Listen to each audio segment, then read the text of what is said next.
Everybody, welcome to the second unexpected stream of the evening. I'm just going to need a quick second to make sure everything is set up properly. I've been running really hot today, and I originally wanted to try and do a big sort of 3-hour stream, and I don't have the time for it. Sadly, it's already 1 in the morning, and I've got some writing to do. I've got a bunch of other stuff that I need to do. But I did want to do an extra stream. There's two things that happened today. One was the anniversary of Bat Egg being released, so I covered that a little bit before. I hope you all got to enjoy that. But Hooded Horse very kindly sent along a key for Terra Invicta, which is a game that I had been a Kickstarter backer for. But what's nice here is that for those of you who did back this game, the beta will be available on Monday, which means that they very kindly have offered me sort of an early look at the game. And I just had such a great time with the demo. I'm genuinely very excited for this game. And so I actually wanted to do this even sooner. But this is the first real opportunity that I've had to cover the game that didn't run into other obligations that I had. So what we're going to do here, especially because I don't think I have that much time to work with it, I'm going to do the tutorial again. And I realize that this can be a bit of a drag for people because I think by this point, especially with the demo, a lot of people have already seen this material. But for me, I think it's quite important, particularly because the game can change between the demo and the game itself. It's also worth mentioning, so it says here that Terra Invicta is releasing into EA on September 26th. So I believe this means that not just if you're a Kickstarter backer, but I believe that if you are if you're somebody who's interested in picking up this game, I believe it is something that you will be able to buy on Monday. So this is a really exciting time for the game. It's a little different than I was expecting. I kind of thought that they were going to be releasing sort of a 1.0, and then the beta would be just sort of something for the backers. But the thing is that I've been following a bunch of stuff, so I'm really starting to sort of mix together all of the different games that I'm following and all of that. So it's a chance. I know a lot of you have been looking forward to trying out Terra Invicta, and I figure for a matter of a couple of days, those of you who really want to see some of the other factions and some of the things outside of the tutorial, I'm definitely going to have my stuff to work with. But the most likely day for me to kind of sit down and do a real sustained playthrough of this is likely going to be Monday, because that's kind of become, it's a strategy day. In reality, it's been a Hooded Horse day because they just keep releasing so many interesting games that I'm happy to cover. And with that in mind, a lot of you are already going to be able to try out that game and see what it's like for yourself. So I realize I just wanted to, particularly for the YouTube crowd, I realize for some of you this may be a little bit less than what you were maybe might have been hoping for Terra Invicta. But I did, I didn't sort of sit down and play this game on my own. I did want to make sure that those first steps in the early access version were something that we could all share together. So, and I don't know, I sort of think this is the right way to go about it. But of course, if it wasn't made explicit before, I am enjoying a copy that was given to me from the publisher, Hooded Horse, for promotional purposes. Obviously, if I'm a Kickstarter backer for the game, I'm also, really excited to be playing it. And so if you are making buying decisions off of this sort of thing, you should probably know about those interests.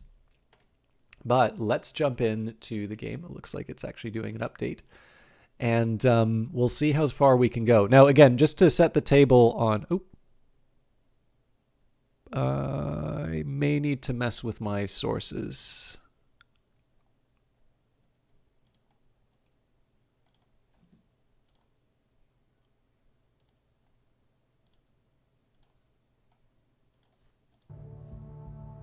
Interesting. Okay. Oh, there you are. Let's try that one more time just so you can see the logos. It's nice to credit the people who made the game. I will be talking about why I'm excited for this game and a number of other things as well. All right, well, Pavonis Interactive, Hooded Horse, Cryptid Games, Fmod. There was a State Gaming,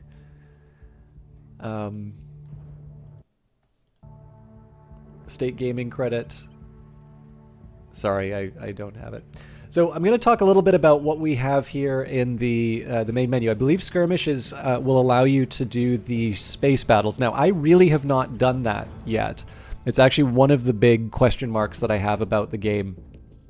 But it's going to be, I'm going to leave that aside because it seems to be fairly complex, and it's something that I would like to engage with once I have a pretty firm grounding on some of the other factors of the game. Now, especially during the demo, there seemed to be a strategy in terms of uniting the European Union to get some early consolidation and some early gains. So like basically there's a limit in terms of how many countries you can manage at any one point. They've actually added some new technologies to sort of help, and I think probably to create some alternative strategies to employ.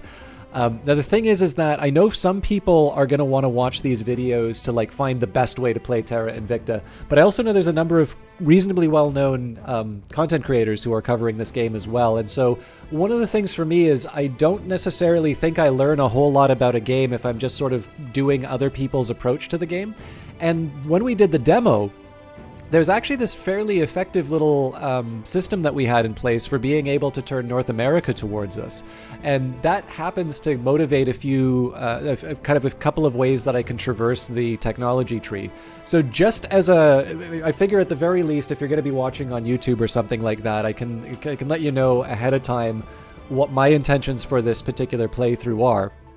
But honestly, too, this is just a chance for me to learn the game a little bit better because I don't necessarily know how the game has changed from the demo.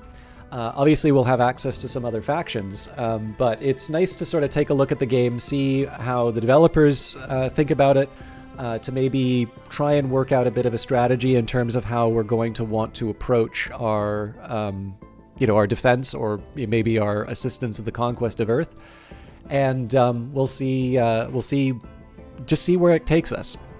And again, I'll try and go for as long as I can, but even if I finish at 4 a.m, I still have like writing and some other things to do. So I'll try and do a nice full session, but just to keep in mind, I do have a few obligations. I'm already doing some extra hours, but I really wanted to share this game.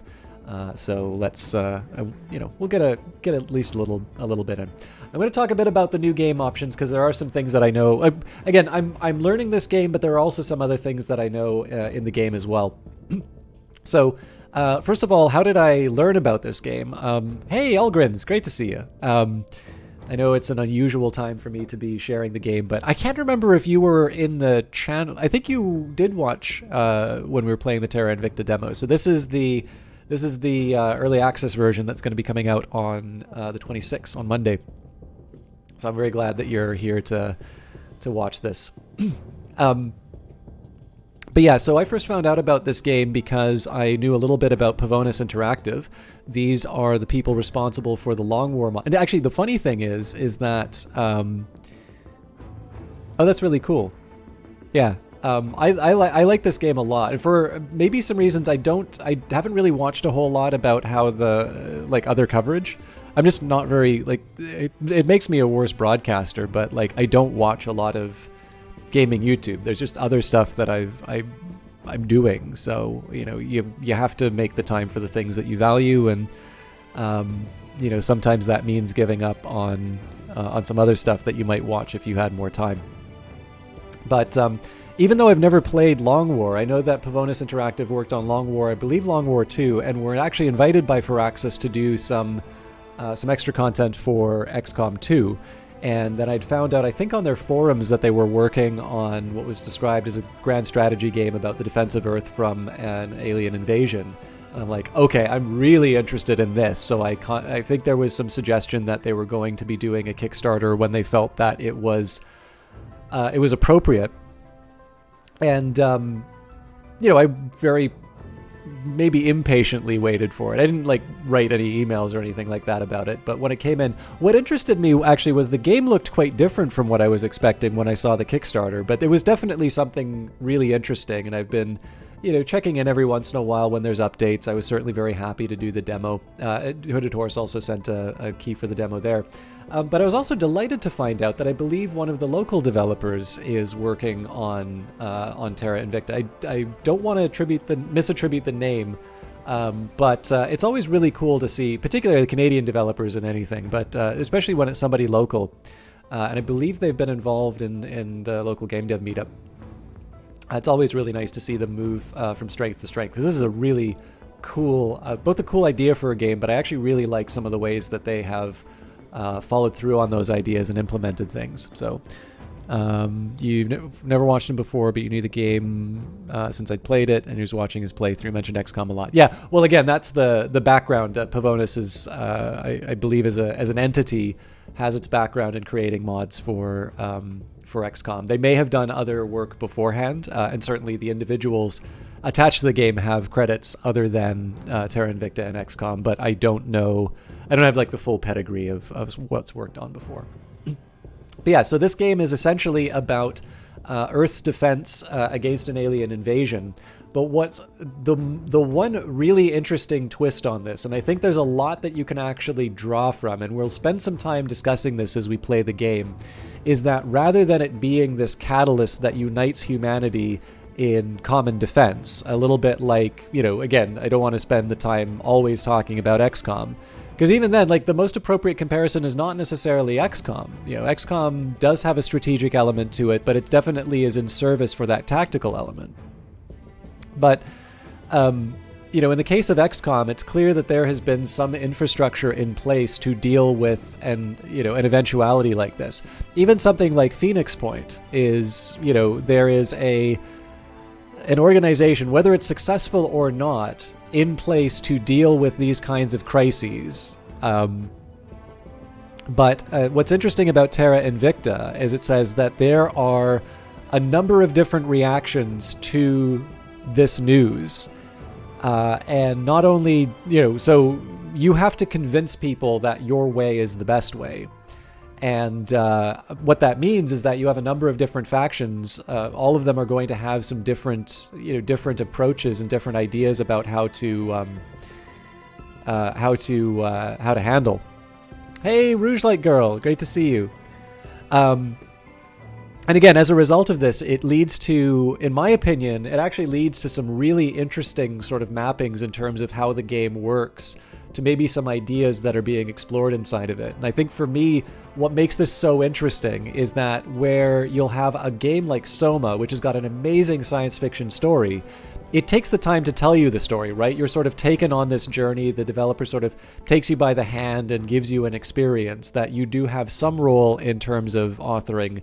But, in the end, there's going to be recorded dialogue, and you're going to have certain experiences that have been put in place specifically for you to encounter. Terra Invicta is a strategy game, and there's very, very heavy gameplay focus. There are some cutscenes and all of that, and yet I think there's some really interesting, very science fiction, appropriate ideas and themes communicated through it, and that fascinates me. I don't know, again, I don't have the benefit of sort of knowing the contents of the developer's head, but to a point where I have to think at least some of this had to be in mind while they were working on it. So, in any case, so that raises some questions about what are the options we're going to go for here. So, I don't know about the space warfare test scenario. I'm assuming this is the same as the skirmish. We'll go for the full solar system. And you can pick the number of factions. So it does sort of point out that this has got a higher performance impact, but I've got a beastly computer, man. No, it does actually cause things to chug a little bit, and I think in generation. I'm playing on like a 6700K, so it's starting to sort of show its age, but it is a reasonably good processor for its generation. So, and I've got a fairly good graphics card, but I don't think I don't think it gets used in the generation. I don't know. I'm not good enough to do any of these things. So it was one of your all-time favorite games for leaving you totally unsettled and unhappy, yet feeling it was a really good story. Yeah, it's a fantastic. I genuinely I adore Soma. Anything I said there is not intended to be a knock against it, but it's just one of these things that when you play a strategy game, you tend not to think that there's a story or that there's like a, for lack of a better term, a message to pull out of it, and yet I think Terra Invicta actually has some very interesting perspectives. Dare I say, maybe something to say, and I think it's following in a tradition of a lot of very good science fiction. So you'll notice I'm enabling the tutorial here. It does point out that it's the Resistance only, but I can at least introduce the game through the different factions. It might be better if I do it inside the game, but let's see if I can remember the details. So actually, no, hang on. We can do this if I just click the factions. It'll tell us what they do. So the Resistance protect humanity by resisting the alien invasion. Humanity first, eradicate the aliens and all who support them. The Initiative, exploit the alien arrival to gain power. This is probably going to be the first one that I do outside of the Resistance. The Servants, support the aliens by any means necessary. This is interesting that it says that this is easier. The Protectorate, protect humanity by appeasing the aliens.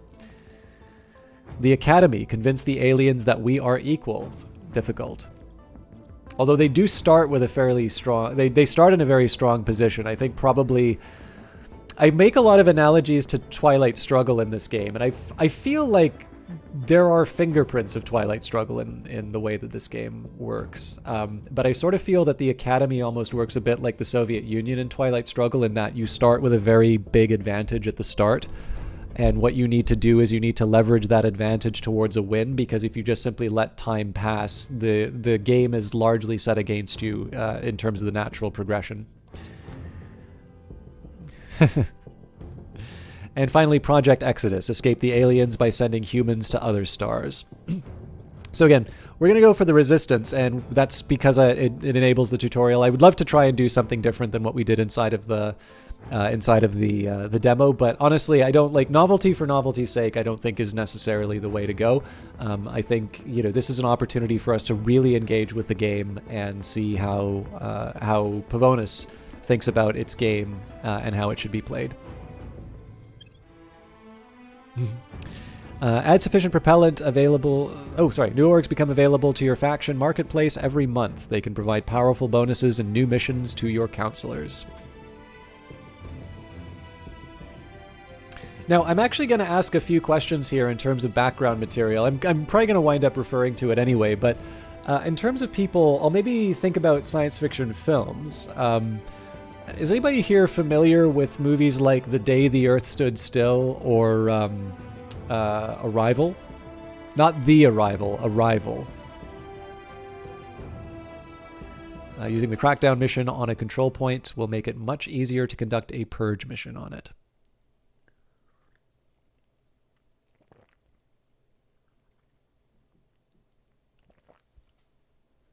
Yes, you're a sci-fi fan. I think you've already heard a lot of my thoughts about how these, these films will relate to it, but new orgs become available to your faction marketplace. Oh no, that's the same text. Radiators on your ships cannot be armored and are vulnerable in combat. Add heat sinks to your vessel. Oh, they really want me to know about the new orgs.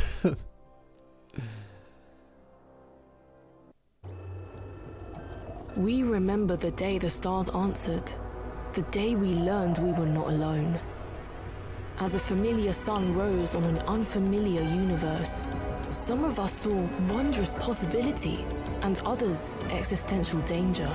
The astronomers had insisted that the bright streak in the sky was no natural phenomenon. Most of us didn't really believe them until it burned through our atmosphere and crashed in a remote region, leaving only wreckage and uncertainty. In our ignorance, we fractured, taking refuge in our most primal emotions. Each of us saw what we wanted to see. Everyone loves heroes, depends on them, to save us from evil, lead us through darkness. Problem is, real heroes are always ignored. What no one understands is that being shot at is easy. The hard part is convincing someone they're drowning before it's too damn late. So there's the stakes for the Resistance. Alright, tutorial launched. Welcome to the tutorial for Terra Invicta. This is the beginning of a standard playthrough of the game at the difficulty you selected. The tutorial has two primary components which function independently of each other. 1. A set of objectives to guide you through key aspects of gameplay. Some of these objectives may take years to accomplish. Specific steps to take to accomplish these objectives appear at the top of the screen. These will appear alongside your regular campaign objectives that move the story along. 2. A description of the various elements in the game's interface when you first open them. These will help you understand the various tools that you have to complete your goals. In addition, many of the game's mechanics are described in detail in the codex, which can be opened by clicking the question mark box on the menu panels in-game. You may also reset the interface tutorial via the codex if you want to see it again. The campaign starts just before the first mission phase. To start playing, either run the clock using the controls in the top right corner of the screen or hit continue on all of these notifications.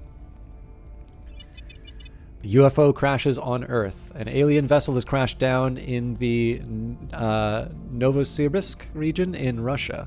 While the wreckage is unrecoverable, we suspect an alien life form escaped into the surrounding countryside. Greetings, Commander. I am pleased to report the Council has appointed you leader of our organization. I am Fiona Ayawade, your Chief of Staff. While most of the world is reacting with fascination at the arrival of an alien species on Earth, we represent a small group who believes the aliens' crash landing and disappearance may signify a potential threat. We intend to build an international organization capable of investigating and, if necessary, combating any danger aliens may pose. I recommend we send a counselor to investigate the crash site in the Novosibirsk region as soon as possible. Our other counselors may be best used in trying to gain influence in nations that may be able to contribute resources to our cause. You may review our objectives at any time by clicking our faction symbol in the top left corner of the screen. I don't know if I've... Let me just take a quick look. I don't think I'm familiar with the Tomorrow War.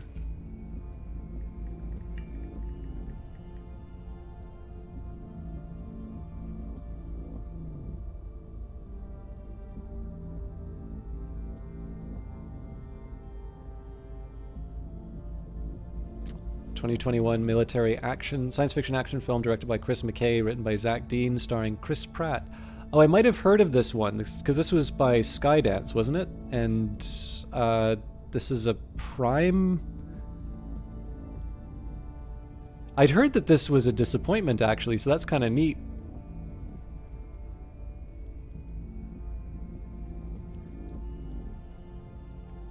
Cool. Yeah, I mean, largely, if it's on a streaming platform that's not Apple, it doesn't exist for me.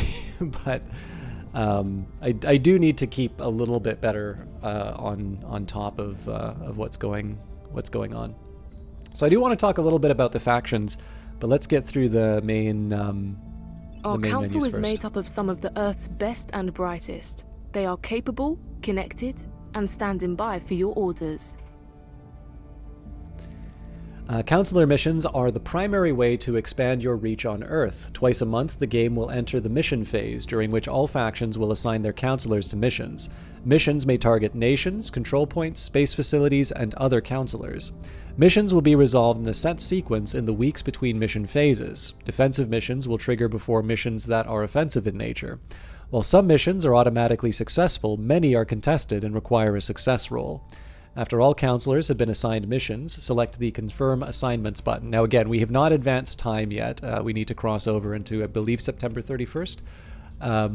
If we truly face the threat of invasion, we need to start organizing now.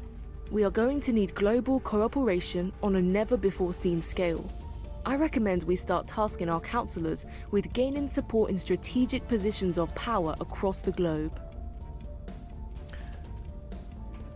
Yeah, well, this is the thing. Like, I don't think it's particularly interesting to just say that you only like, I mean, again, you don't want to put on airs and you don't want to be inauthentic, but I think, it's important to like what you like. And I think there are enough people who are interested, and whether it's games or movies, I do not doubt that there are people who genuinely enjoy things that are not widely recognized as being high quality. There's definitely some stuff that I think is okay, actually, you know what? Here's the example, because this is actually related to Terra Invicta. it's I haven't watched this in like a year, but Independence Day, I genuinely love how that movie is like a love letter to science fiction. I don't think it's high art. I think maybe there's a little bit more going on in it than I think people give it credit. But like, it's a very fun ride, and like particularly the ending. Like the guy who's been the butt of all the probing jokes, right? The guy that nobody takes seriously is introduced as, as a like a drunk and just a guy who's completely wasted his life, and like, he gets his redeeming moment at the end. He gets to say, "Hello, boys, I'm back." Like that's a really great way to just tie it all together, right? Like, it's not the seventh seal, right? It's not like, obviously if somebody, puts on a beret and sung, "Hey, Takri," you're offended by the ad.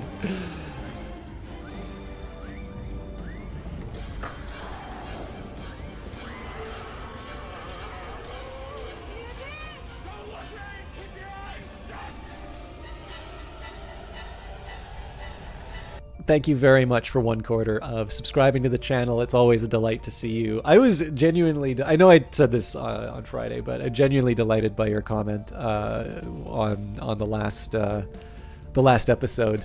But yeah, like, the thing is, like, there's independent. So what I'm assuming that I get this far enough in the playthrough. I know that we're taking some time to get started. The alien. Well, first of all, the arrival of extraterrestrials story has a lot of very different ways of being told. You have War of the Worlds, you have Arrival, you have The Day the Earth Stood Still, you've got E.T., you've got Independence Day. And some of these, like, so, The Day the Earth Stood Still is actually probably first of all, it's probably very different from how you remember it. Because, like, I think the big thing is that the thing that I think everyone knows why the aliens arrive on Earth in The Day the Earth Stood Still. But if I recall correctly, that's the big reveal at the end. It's kind of this, like, what's going to happen sort of question up until that. Contact. Yeah, Contact's another good one. And again, some of these have... again, one of the things that's brilliant about science fiction is that they can tell you things and tell stories and transmit ideas that maybe you wouldn't be as receptive to in the normal form. So in the case, we can talk about some of this now in terms of this game, where we've already talked about how we're trying to gain political influence in the world. And, like, if you want, you can do a science fiction story where it's, the alien invasion is climate change, and it's the effort to try and bring humanity around solving this, this big existential threat. The thing is if you get too, like, if you really club people over the head with that story, nobody likes propaganda. Like, nobody wants to be preached at. And so generally good science fiction speaks a little bit more to maybe some more fundamental themes. Maybe it has something more general to talk about, and you don't need to make the aliens be made out of fossil fuel or something like that. And again, like, I'm not trying to say, it's bad to do stories about climate change or something like that. It's just, there's ham-fisted ways of doing these stories, and there's elegant ways of doing these stories.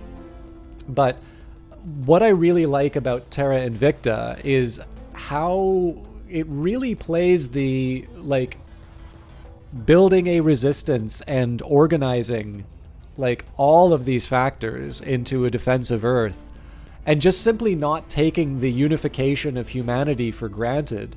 I think there's a lot of really interesting material there. And in fact, there's a couple of others too. If you go outside the realm of movies and you start looking at books, like, I'm thinking of something like The Three-Body Problem.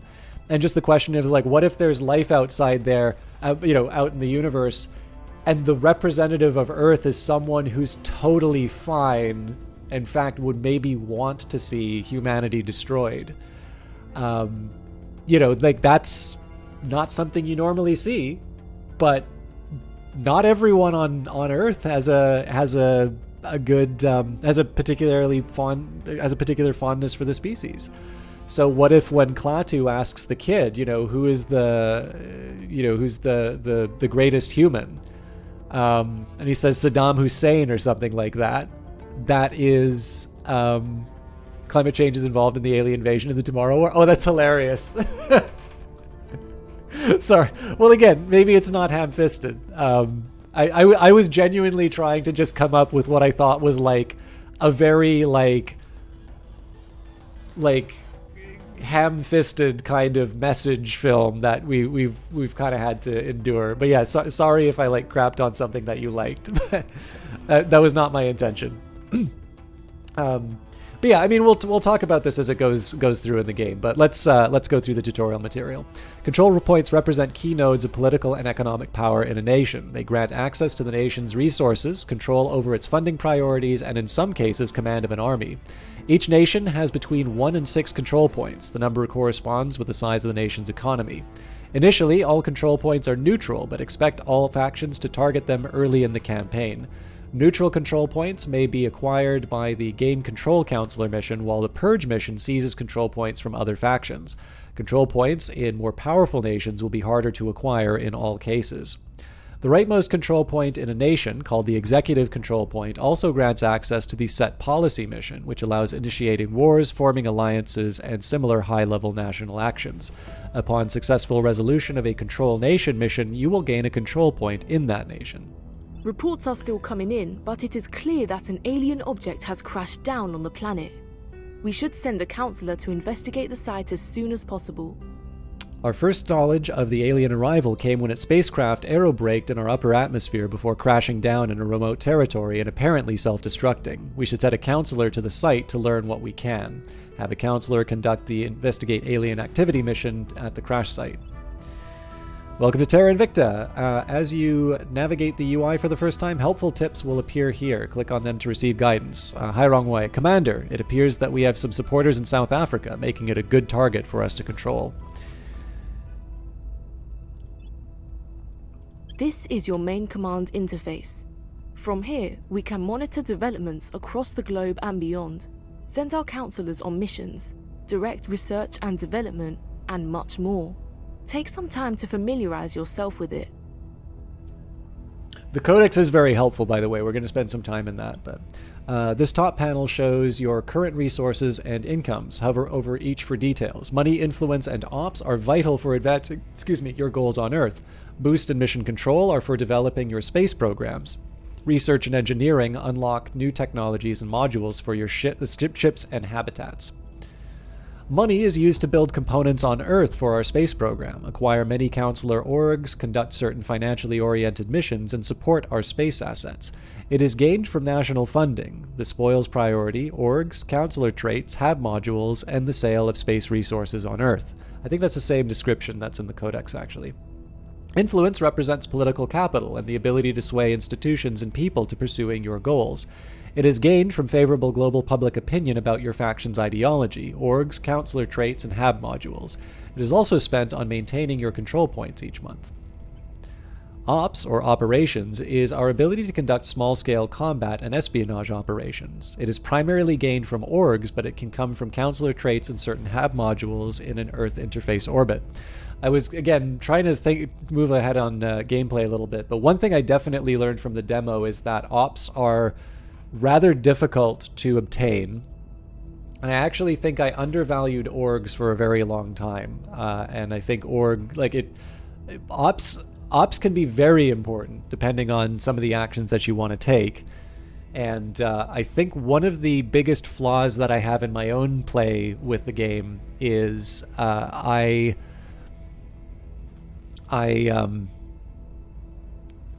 October 1st. What? I'm losing my mind. But yeah, anyways.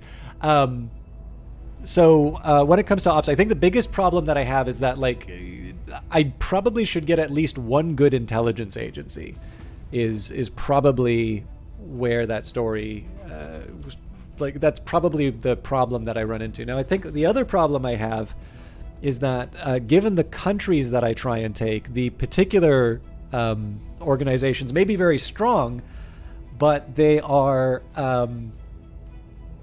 they're expensive as a result. And so that may be another challenge that I'm running into. But we can worry about that when the time comes. Okay, next step.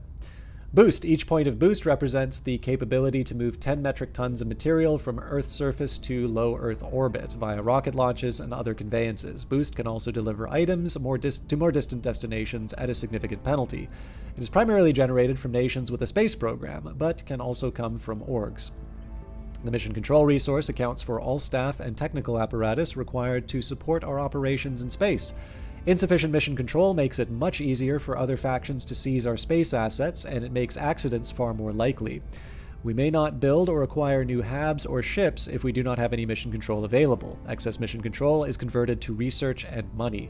So this is actually kind of interesting, this idea of conversion here. So it means that I may not necessarily want to just idly build space assets if I don't have a reason to do so. Now, again, I'm probably going to want to build a presence in space reasonably quickly, but I don't necessarily want to build something just for the sake of building it if it means that there's a penalty to my research.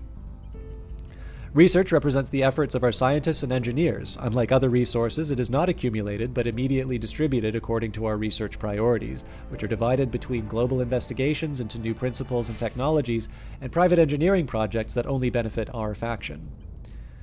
Here you can find our current control points counted towards our control point capacity. Being over the cap costs will result in a daily influence penalty, which is reflected in our nation influence outcome.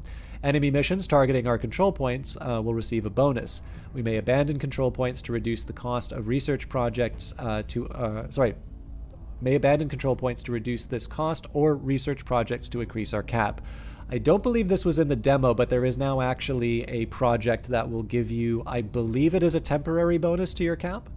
But that's quite helpful because this cap is essentially the reason why the Unite the EU strategy seemed to become quite popular, as it was a convenient way to reduce the overall cost of having control points.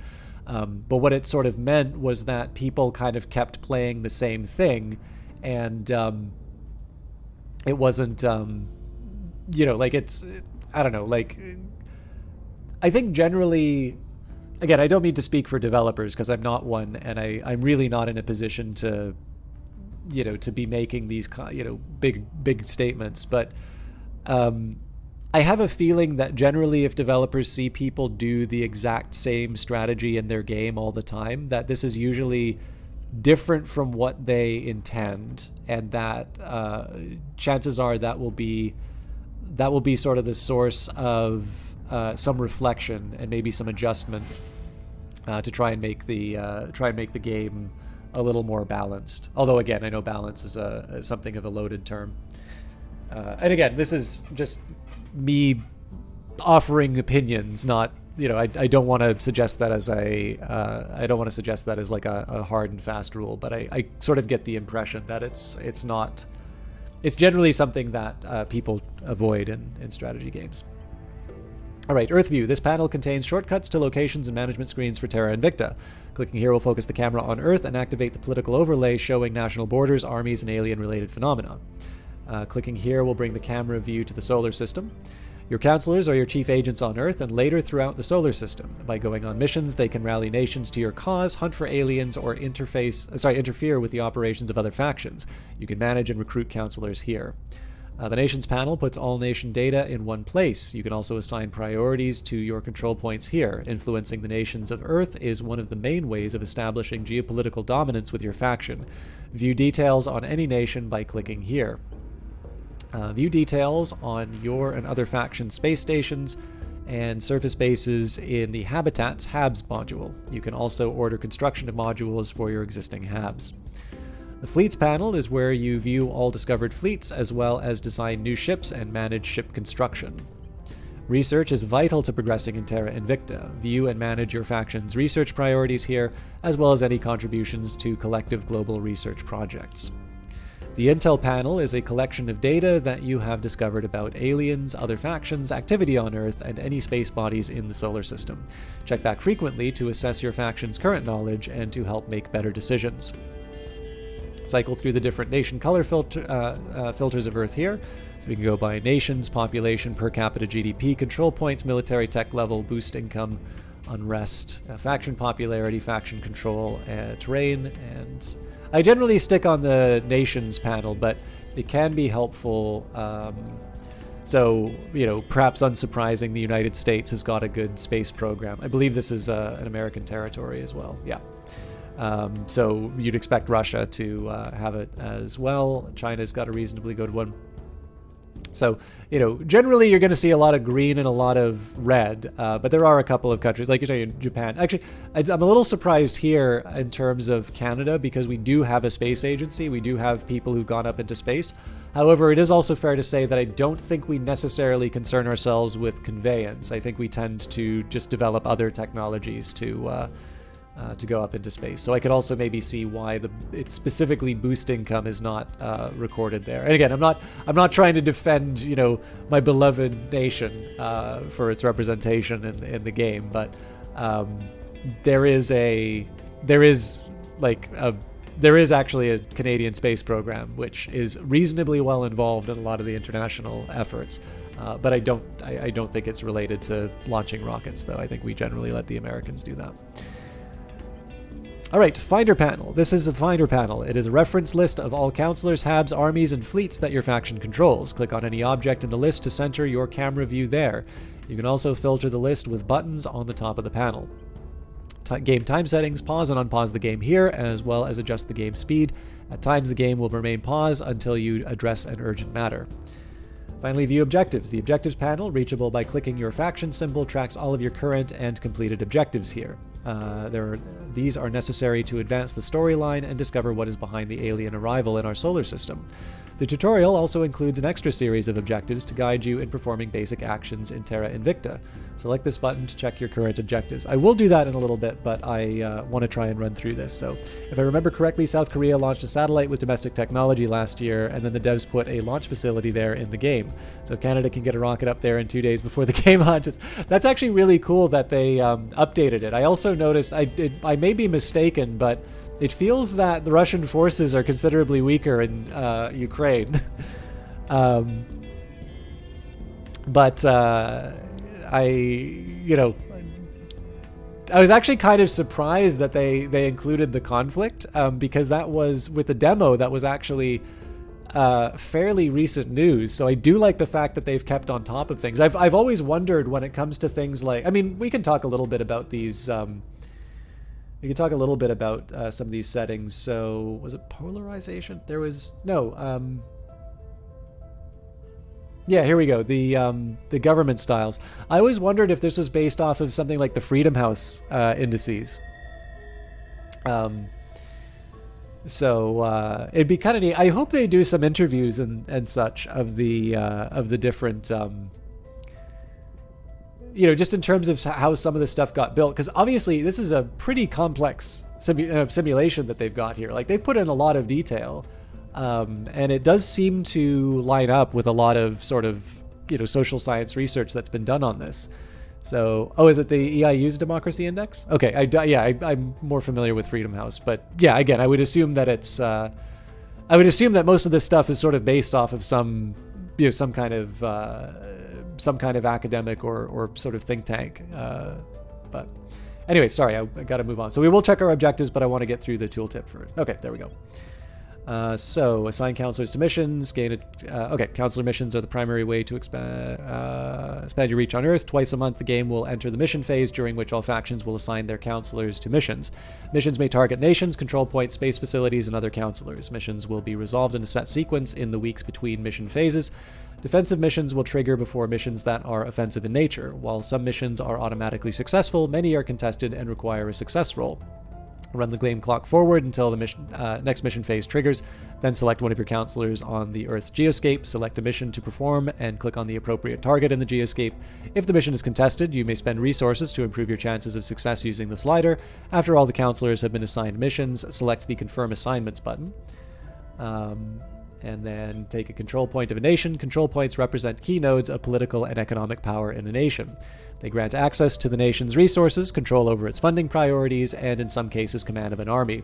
Each nation has between 1 and 6 control points. The number corresponds with the size of the nation's economy.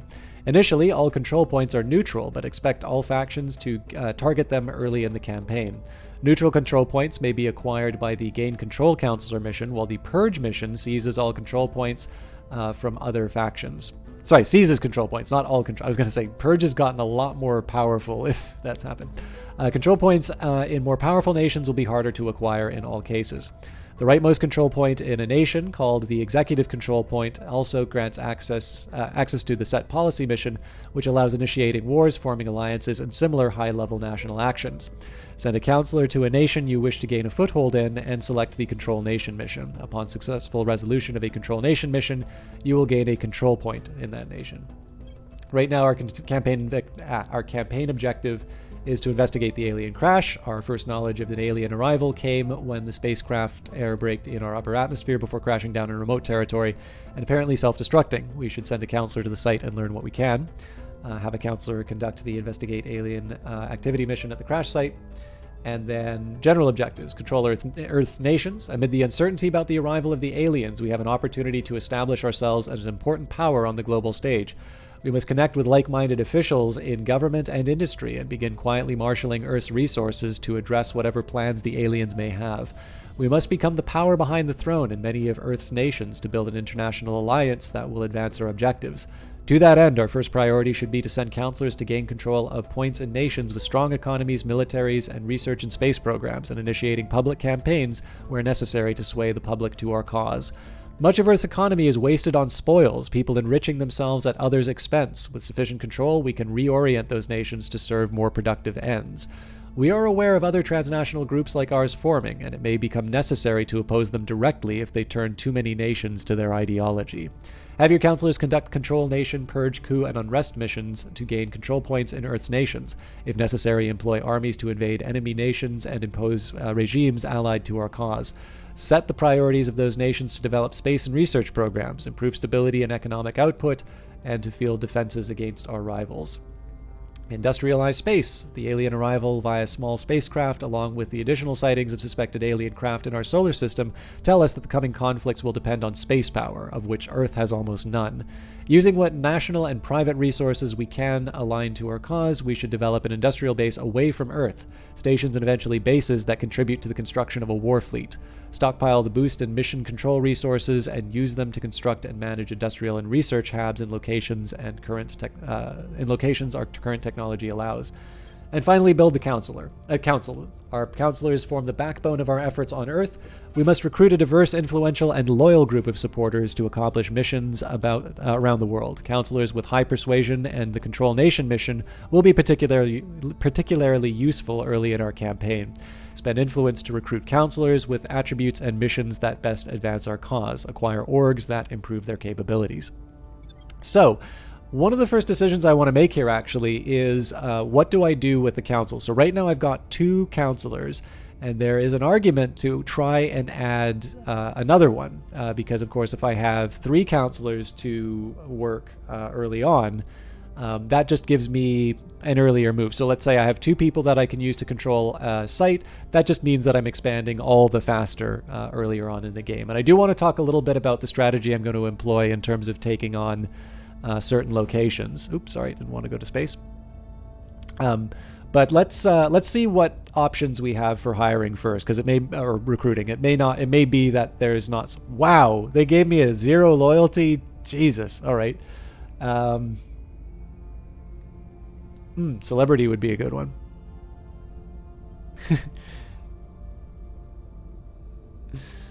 Yeah, it's well, you know. So I'd actually rather like this character. So we've got Control Nation, public campaign, high persuasion, high loyalty. Unfortunately, they cost me 60. So we're going to be limited to taking a look at Matt Price and the head of Cloudflare, apparently, and Ruby Byrne, who's a queenpin. Government, Megastar, and Transparent. So Persuasion 5 does have Control Nation and Public Campaign, so those are two pretty strong ones at the start, but Persuasion 5 is not the best that we can get. For instance, we've got a politician. Would you trust a man with a mustache like that?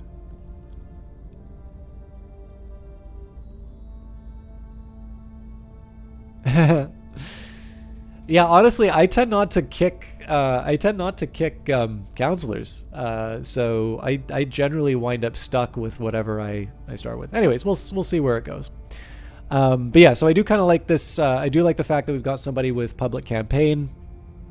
Ruby Byrne has got a hell of a lot of traits. Actually, it's kind of nice that we've got money, influence, ops. This is a pretty good set of income, to be honest.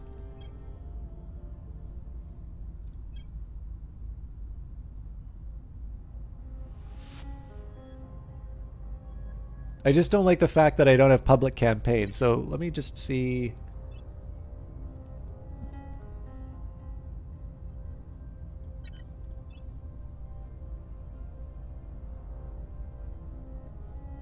Okay, well, I've got one with Hyrong Y.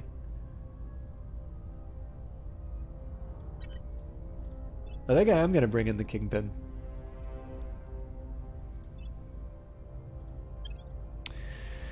Okay, so the first thing I got to do is follow up on the sorry. Hello, Commander. I'm ready to get started. So we'll start by investigating the alien activity.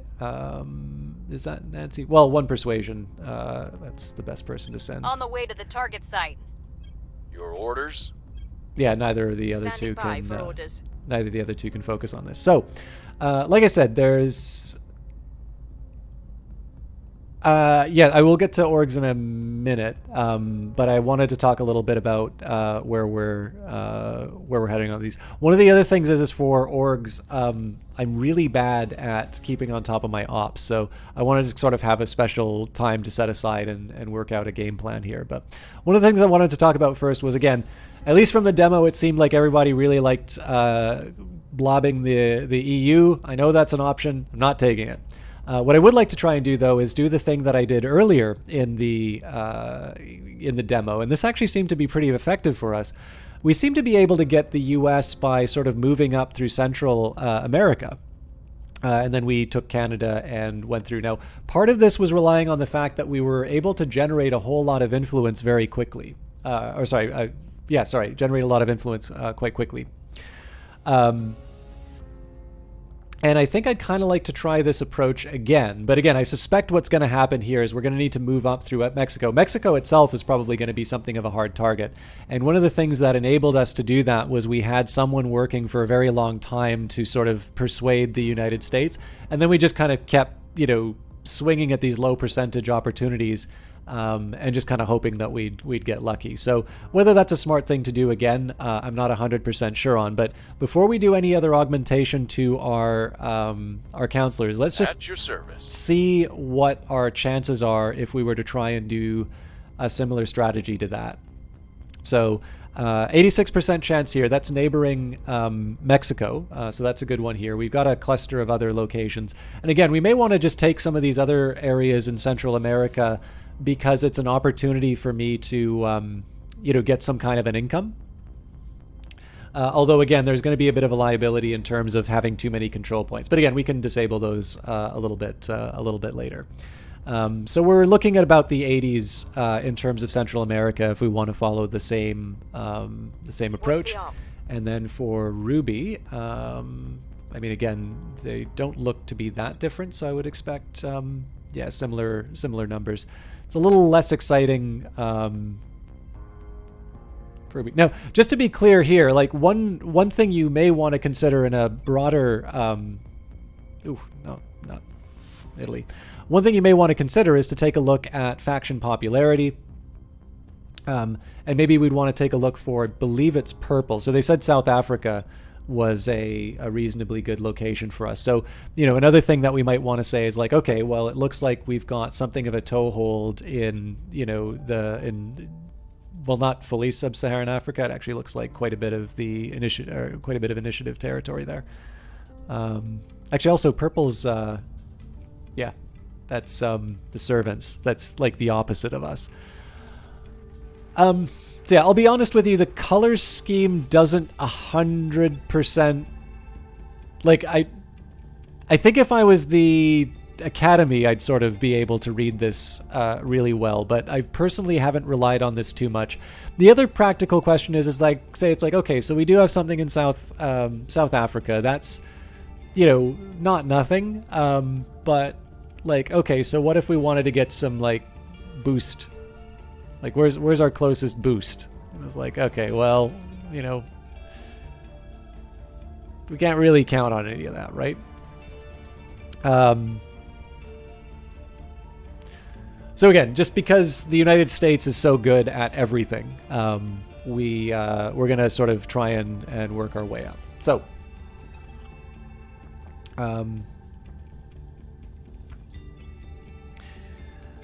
okay, so we can spend money. So we've got Schinhofen books, which will also give me. So again, like we said, influence is going to be the key to. Is going to be the key to us unlocking some of the is going to be the key to sort of unlocking our strategy for taking the states. The IMF headquartered in Washington. Okay, so this is all American stuff. Well, except for Australian intelligence. I guess this would be based in Europe. Nope, headquartered in Washington. Oh yeah, well I guess the like the head would be in Washington. Yeah, so there's definitely a couple of ops improvements. Who wouldn't want control of the CIA? But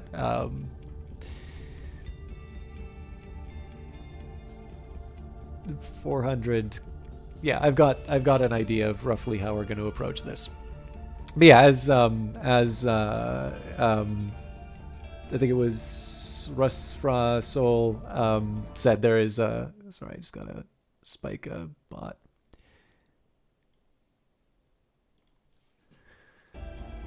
There is an organization that I would want here, and it's just for money. So I'll make my persuasive counselor even more persuasive, and this kind of makes them equivalent to what I had, the one that I was thinking of hiring before. And then more importantly, it's also going to be improving my my ticking influence so that I can hire one of the other ones as time goes by.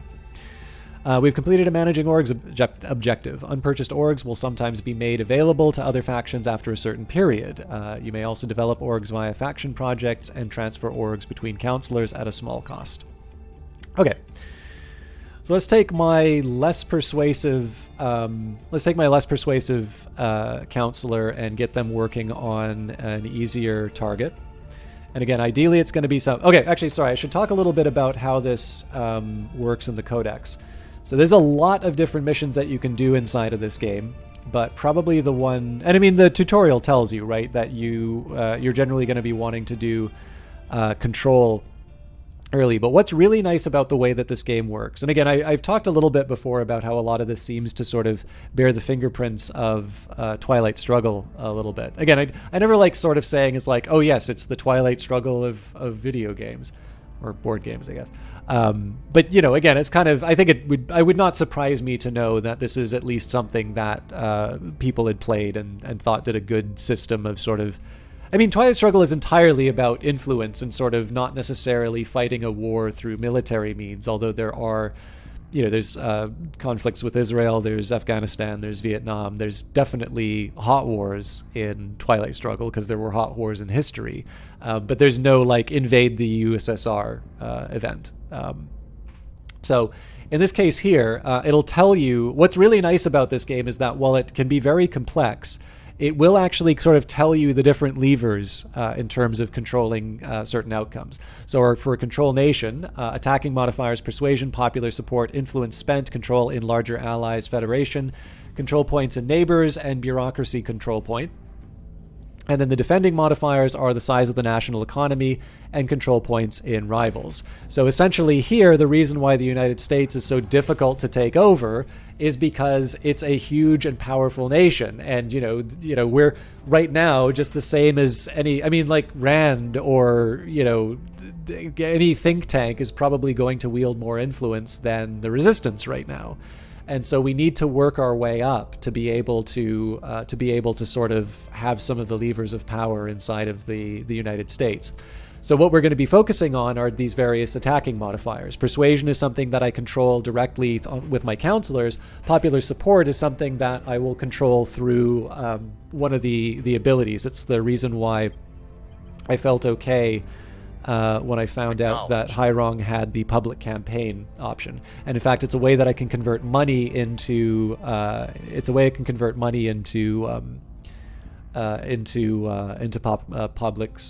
public support. So anyways, but like I said, we're really going to be focusing on this neighboring material. I believe also allies are helpful. So, but I don't know if there's a list of allies in the it's got it here. So France, UK, Israel, New Zealand, Australia, Argentina, the Gulf states,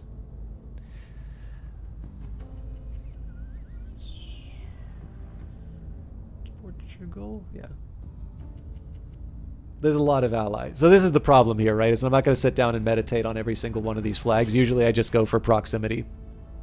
And like I said, we still have some work to do in terms of getting Mexico. So we'll send Ruby to Belize. I'm a little curious why Belize is so easy for us to take over. I'm assuming maybe it's just the GDP, 3 billion.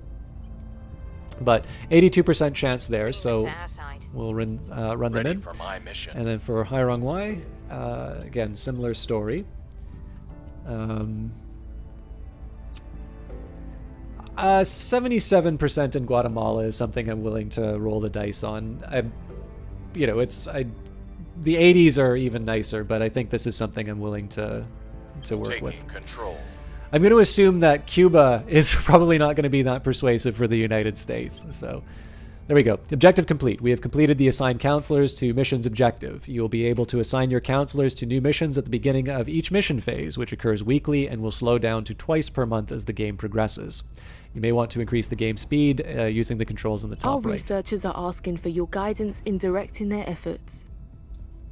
Research in Terra Invicta is divided into two categories, public research and faction engineering. All factions may contribute up to 3 simultaneous public research projects, which represent a global move towards the understanding of broad scientific principles. The faction that contributes the most to a particular public research project selects the next public project for the world to pursue. Faction engineering projects are conducted privately and typically confer a concrete benefit. Each faction distributes its research income among the public and private projects. While putting all research into a single area may see it completed sooner, this will forego many faction bonuses tied to particular areas of research. Go to the research screen and change the priority settings for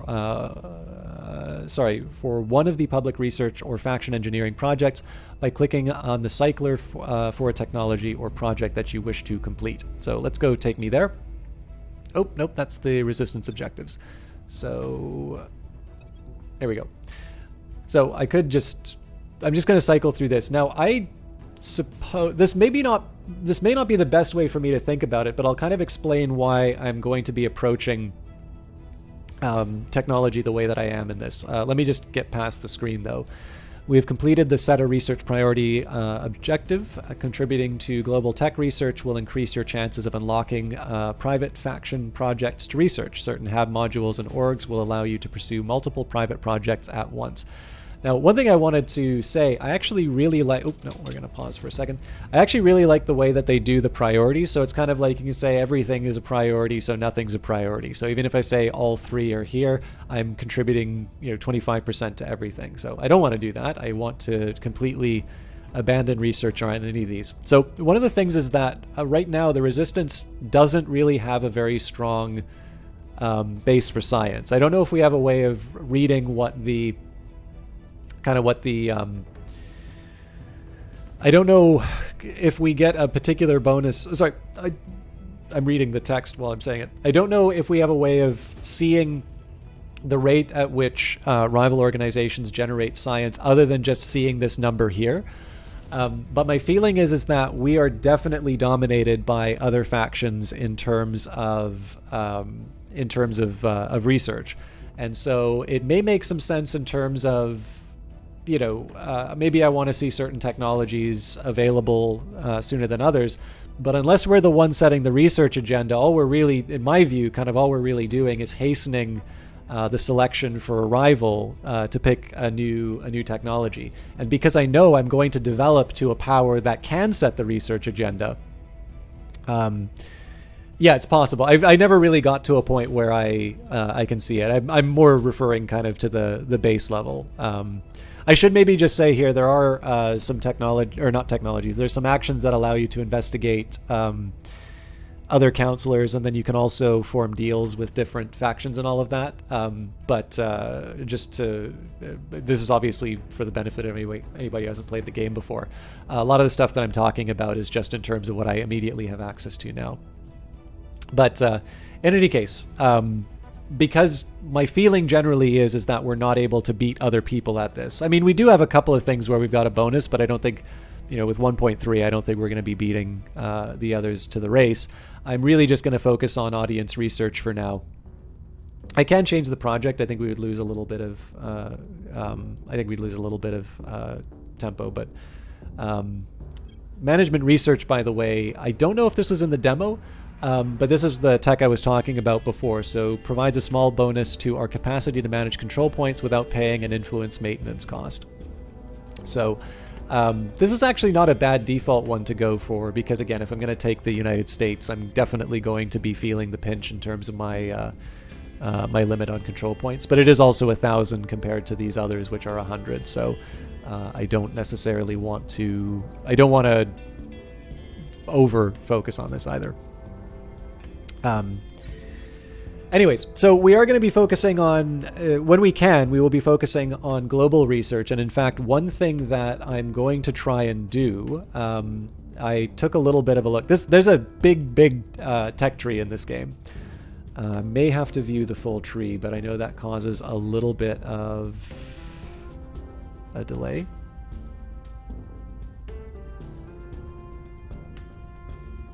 So at some point I'm going to sit down and spend some proper time with the tech tree in this game.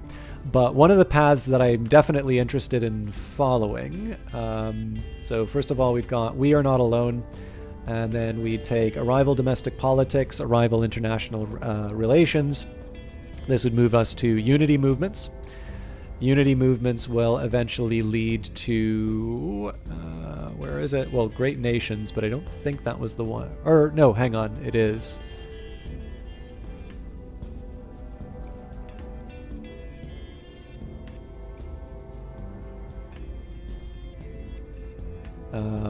Yeah, so I think if we do because we do Great Nations, and then that leads to United North America. So the United States of America gains a claim on the following regions: Vancouver, Whitehorse, Montreal, Toronto, Calgary, and Nook. So essentially the incorporation of Canada into the United States. After doing that, you can then pursue Greater United North America, which I believe is the end of that series, and then you gain claims on Monterrey, Mexico City, Santo Domingo, Havana, Georgetown, Willemstad, Guatemala City, Belize. I'm terrible at pronunciation. Tegucigalpa?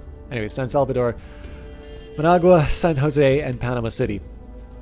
So this is obviously a big commitment, right? 35,000 for this final component, and a big long road to finally to be able to incorporate Canada, not to mention Mexico.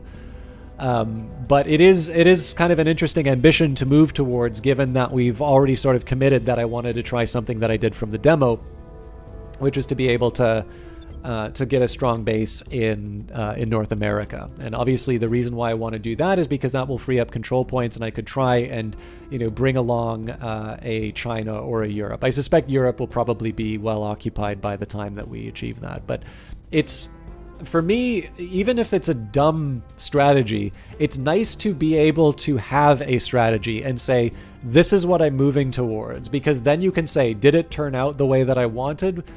Did this thing fall apart because we didn't implement it correctly? Or did we just find out that in pursuing this higher goal, we just spent too much of a resource, even if that resource is time, to be able to achieve this, and maybe there's something else that we want to try and achieve otherwise. So in this case here, again, we're trying to take advantage of sort of proximity and allies to make our move on the United States. And we unpause and we'll speed things up a little bit. So to a certain extent for the start, news. On the left-hand side of your interface is the news feed. It will keep you apprised of important events. Some time-sensitive updates about our operations will also appear in the top left of your screen. I'm really bad at following up on this, actually. News items will appear here in the news feed. Hover over them to read a description. Left-click to go to the relevant location on the menu. Right-click to dismiss the news item. So, okay, that's fine. Oh, this is just telling me to do more objectives. We should be wrapping one of these up reasonably soon.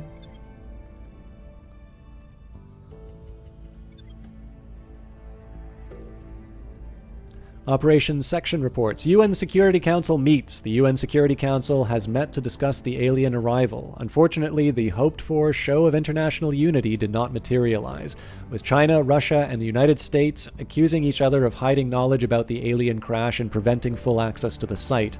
We have an opportunity to shape events to our advantage, even make our case directly to the nations of the world. However, with the eyes of the world on these meetings, our counselors' risk exposure to our enemies is extremely high.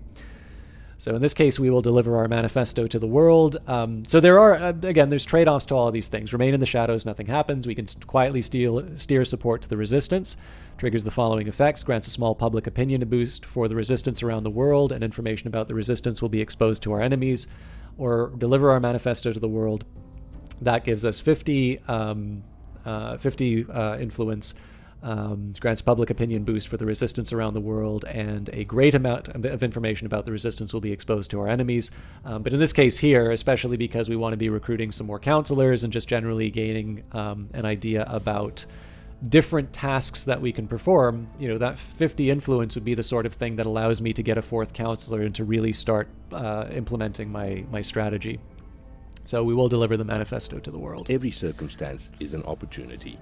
Our test is to recognize and seize it. Initiative Chairman Soren Vanderwyk. We've encountered the initiative. The leaders of the shadowy cabal reveal little about themselves or their methods. In some regions, they are behind rampant rumors that the alien arrival is a fabrication by Earth's governments and corporations. In others, they have founded companies selling products that allegedly protect from a fictitious alien disease they seem to have made up. Our only hope is to understand what the aliens want with us and determine how to satisfy them without losing our independence. Protectorate Commissioner Kiran Banerjee. We have encountered the Protectorate. The leaders of this organization are an alliance of officials who believe the clandestine nature of the aliens' arrival marks them as a threat, but they have concluded that any species that can cross interstellar distances is nothing that humanity is capable of opposing. We believe we can join them as brothers and sisters if we only convince them we are worthy. Academy Chancellor Li Qinzhao. We have encountered the Academy. Led by members of Earth's scientific community, this faction has concluded that any species able to cross the stars must have moved beyond violence as a mechanism to resolve conflict. They assert that humanity must work to build a bridge to ensure that the aliens treat us as equals. These are the ones who made themselves public. Definitely the one most opposed to our goals would be the Academy here. The initiative may be useful idiots, but it sort of depends. Sorry, I should be... On the left-hand side of your interface is the news feed.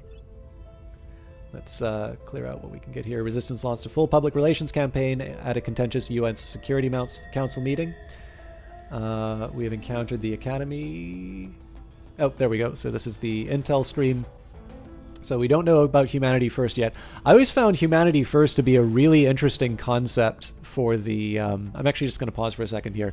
One thing I wanted to talk about in terms of maybe games that this can relate to, And I keep referring to this game, but honestly, like, it's so good.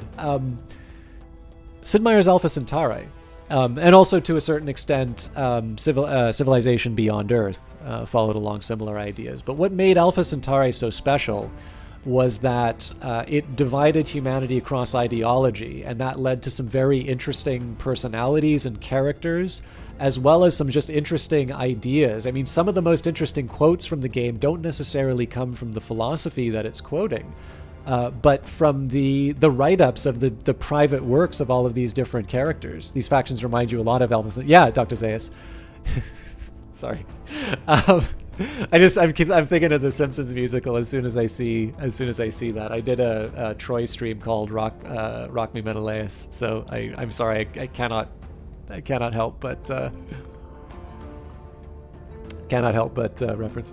You can refer to Alpha Centauri all you like, one of your favorite games of all time. So many. It's a brilliant game. It actually still holds up today. I mean, it's a bit old, but that is definitely a game that's worthy of play.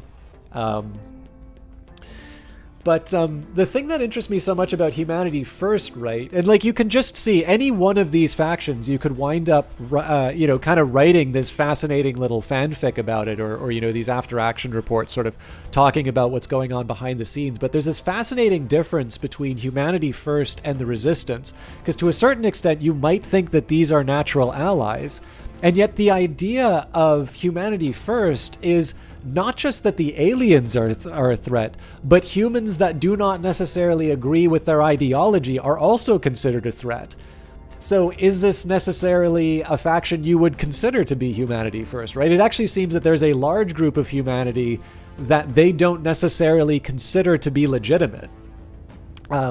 Whereas at least in the case of somebody like the Protectorate, they are interested. I mean, almost the Protectorate, you can kind of feel like this is sort of an X-Files kind of like character that realizes that it's hopeless to try and maintain the status quo, but what you can at least do is do well for yourself under the future that's about to come.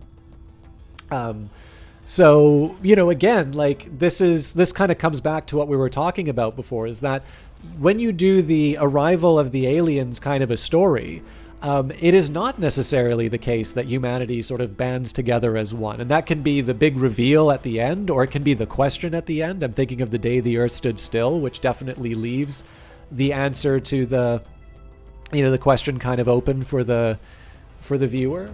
Or you can do one of my favorite moments that I think of when I play Terra Invicta a lot is Arrival. And there's that wonderful moment where the message, I think, use weapon, is decoded, and everybody's sort of thinking about it, and that leads to this big contention. And the image that just always sticks in my mind is all of the communications just shutting off one by one. And like, to me, if I were to think of an image that you can map onto Terra Invicta, it's basically that moment in Arrival. And this idea here that this is something that's going to be played out on a global stage, and very much about winning the hearts and minds. And again, like I said, convincing people that your way forward is the way forward. In fact, the way that this game plays is that we know, because we've read the ad copy or we've played the game, that the aliens are hostile. And there will be consequences for the Academy later as a result of this. But obviously at this point, we just know that we're not alone, and that, it's not necessarily the case that any of these are necessarily right. And I will admit, like, I'd be interested in playing some of these other ones, and maybe if there's a slightly different spin that the guidance and the readouts of the game gives you. But this is, again, one of the things that I like about the game, and I think it's where it sort of punches above its weight in terms of just being a strategy game. I think there's a lot to unpack in these different factions and sort of what's going on in the game, and essentially how you win. Like, what is your objective? How do you achieve those objectives? The different types of missions you can do, the fact that you can bring in billionaires, like the sort of people, like even the idea here, right, that in this, you sort of think in the context of like a movie or a book, the aliens arrive and it is the only thing that anyone focuses on. And that's because it's a story, right? You have to do it that way because, generally if you just kind of do too many digressions, the story loses focus and people are wondering why they're reading it. Whereas this game, it's probably a little bit more like what that kind of news would actually be, is that there's also a lot of problems here, right? There is a war in Europe now. There's some rumors about stuff going on in Beijing right now. I don't want to be responsible for, spreading rumors. Like, there's nothing confirmed, but it seems to be that there's something happening right now. And yeah, I mean, alien life is a big deal. But I think as a lot of people, even when people are talking about going up into space, there's a whole bunch of people who just say, like, or don't we have better things to do? Do we really? I mean, there's some people who just like to say it's like, maybe we don't need to worry about, middle-aged men having their Apollo dreams not fulfilled or something like that. I don't agree with that point of view, but you can see how in this game, merely the idea of convincing humanity that this is actually something you need to pay attention to, it's not taken for granted. And I think that's a really interesting idea that's present inside of the game and something that you can kind of unpack. It also means that I go on unnecessarily long digressions, which I apologize. But in here, right, you can sort of see global opinion. And right now, the majority, if anybody thinks... So this is the fascinating story about humanity here, right? The largest block are people who do not have an opinion about irrefutable evidence that there is alien life. The next biggest block think we should cooperate with them. I am not the smallest, but among one of the smallest. The smallest group are the ones who say we should leave Earth. We've discovered there's alien life and we need to get out of here. But yeah, I mean, again, this is one of the things where, much like Alpha Centauri, this is the reason why I wanted to talk about the digression on Alpha Centauri, is that much like Alpha Centauri can really get you sitting down and thinking, and you can have this little fantasy play out in your head while you play that game. I feel very similarly about Terra Invicta, and I think in that sense, Terra Invicta is sort of inheriting a lot of really good science fiction. That the story about the alien invasion is sort of following in the War of the Worlds, like I said, Arrival. It's not the entire history. I can never remember the name of the short story that it was based off of. But again, this story has been told a few different ways in a few different formats. It's interesting every time, and the spin that you put on it tells you a little bit about us as a species. Whether or not you agree with the point of view, it presents a particular view. It's a lens through which we examine humanity. And I really like the fact that Terra Invicta does that, because again, how many, other than Alpha Centauri and Beyond Earth, like, it's kind of hard to think of a lot of strategy games that do actually sort of deal with some of the stuff that you might have seen inside of a more narrative game. But I mean, every time I think of the kinds of games that do that, they're among some of my favorites. So I'm assuming we don't see more of this because it's just hard to do, but I will go a little bit faster, but this was a chance for me to catch up on my news. And I may want to just grab a counselor while I'm at it. Okay. Again, didn't want to go to space, but...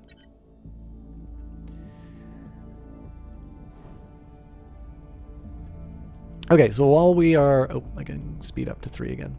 While we're working on this, let's take a quick look at... I'm going to take an inventory of the different... Oh, sorry, Rust for Our Soul said, playing Deidre Sky in Sid Meier's Alpha Centauri multiplayer campaign these days. Maybe that's what makes you so attracted to the Academy here. Well, I actually usually play Provost Zakharov, who I kind of feel as a natural ally of Deidre Sky. But yeah, I've actually, the Academy is the one that I probably, Resistance is probably a big one for me. And the initiative is actually one that I'm really interested in. And there's a side of me, I think it's probably because, like, every once in a while I just want to be really vicious. There is just that little side of me that's kind of interested in humanity first. Like, I'm scared of them. I think they are a really terrible group of people.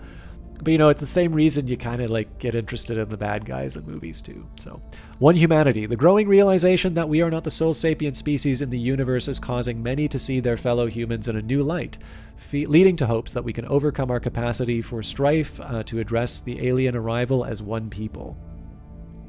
We are allied in this game. Morgan got off to a lucky start, so now Lal, Zakharov, and me as Sky are bonding over our shared panic over the threat.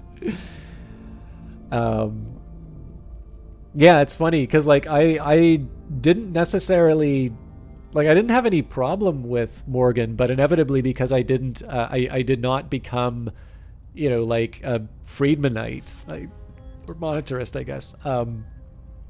He pretty much gets pissed off every time that I do green economics, and so inevitably it's, you know, he'll declare a vendetta. But obviously I'm not playing a multiplayer session there, so the AI is going to do what the AI wants. All right, event unlocked. Wave of Fear triggers the following effects. All nations gain 1 cohesion. Now, I haven't talked about cohesion a lot. I'll do that next time we go to control government, but I'm actually just taking some notes here. I want to see how many of each type of mission that I have. So we've got control nation. Recon complete. Sacre bleu! I have learned some useful information from my investigation of the UFO crashdown site in Russia. We will receive a small bonus to our xenology research going forward. Counselor Nancy Ford, mission, investigate alien activity. Location, Novosibirsk, Russia. And objective complete. We have completed the investigate alien crash objective. Despite heavy security, we were able to obtain some surveillance records of the crash site, as well as a small quantity of debris. We should have a project ready for research shortly. We've gained 20 influence and 20 science.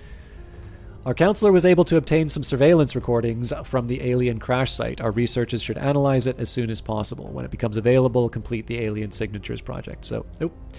Our counselor is spotted. Resistance counselor Nancy Ford was detected by another faction in the Novosibirsk region. Again, I apologize for my pronunciations. I'm just some Canadian rube. Detected counselors are targets for enemy investigation or attacks. This counselor may consider using the go-to-ground mission to shake any pursuit.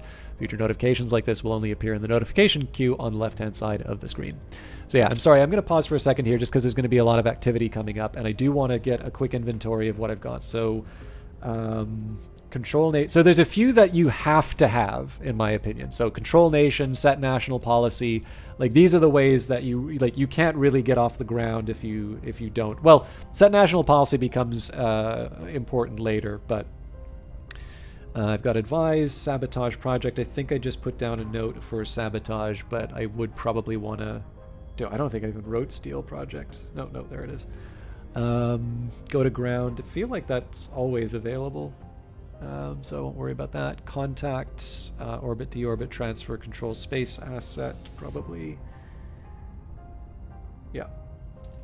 Okay, next up.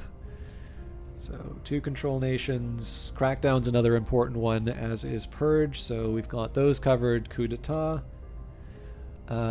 Defend interests. Forgot about that one. Now that one is kind of interesting because that has a flat cost of 20 influence. So I mean, it's probably the thing that prevents you from just like constantly spamming it. Oh, we can get Voice of America. But it costs money.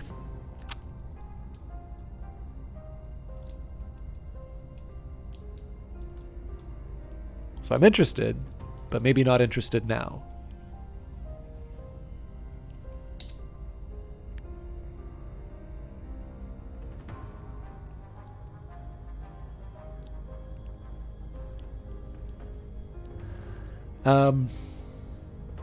Also, I'm a little curious why he seems to be eligible for this. So, counselor must have these traits. Government faction must have a control point in the United States of America or a counselor from...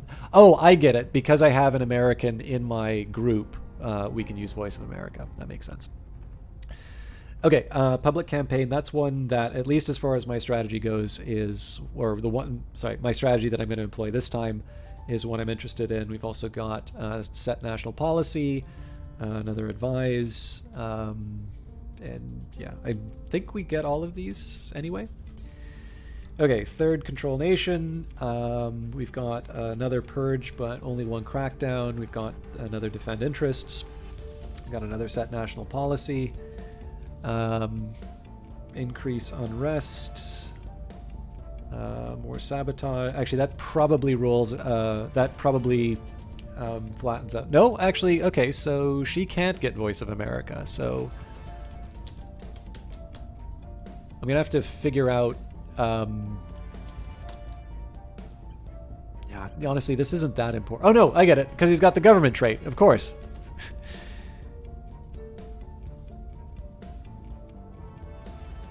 Maybe there's like a missing comma in the description? I don't know. It's not worth putting that much search into. I forgot about surveil location, so we got one there. Detain counselor. Now, I mean, okay, so it's also worth saying, just for a minute here, like, I shouldn't really be banking just on the fact that I have these missions. Like,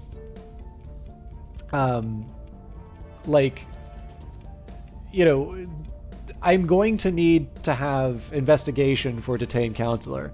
Now, look, you know, 4 isn't terrible, but it's maybe not the best. So, you know, the fact that I can perform these things does not necessarily mean that I'm going to be able to perform them well. So like assassinate, perfect example. Well, actually, no, espionage 6 is, yeah, my kingpin is actually probably pretty good at ending people's lives now that I think of it. So, okay, extract counselor. I don't even remember if extract counselor was in there earlier. Got hostile takeover.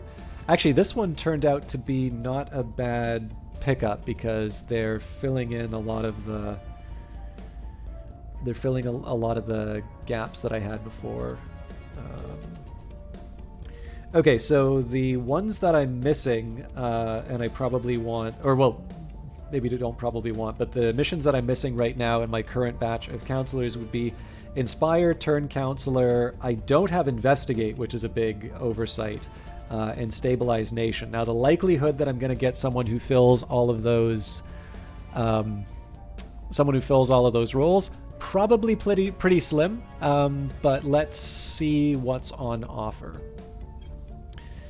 So this is the celebrity that I was originally looking at. So this one does have Inspire. Inspire is also a persuasion ability. So again, that's another, again, good for control, good for public campaign. Oh, that also gives me Turn Counselor. The problem is that I don't have an investigator. So Wei Mojang is a possibility. That price, we've got the Inspire. Not as persuasive though, so not as good. Daniel Kostek, which, I mean, given the fact that we want to take Canada, this is kind of an attractive option. Again, I refuse to believe that you get elected with a mustache like that.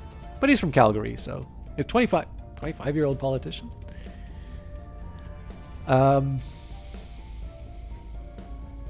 Well, I get another purge and crackdown out of that, so that's not a problem. If they're an investigator, I'd seriously consider them, but they're not. Okay, we've got the Tycoon, and I'm not that interested in them. Administration's nice, but we can do better. A lot of Tycoons, actually. So we don't have any investigators, so I guess it kind of comes down between these top 3. We've got the celebrity, the politician, and the astronaut.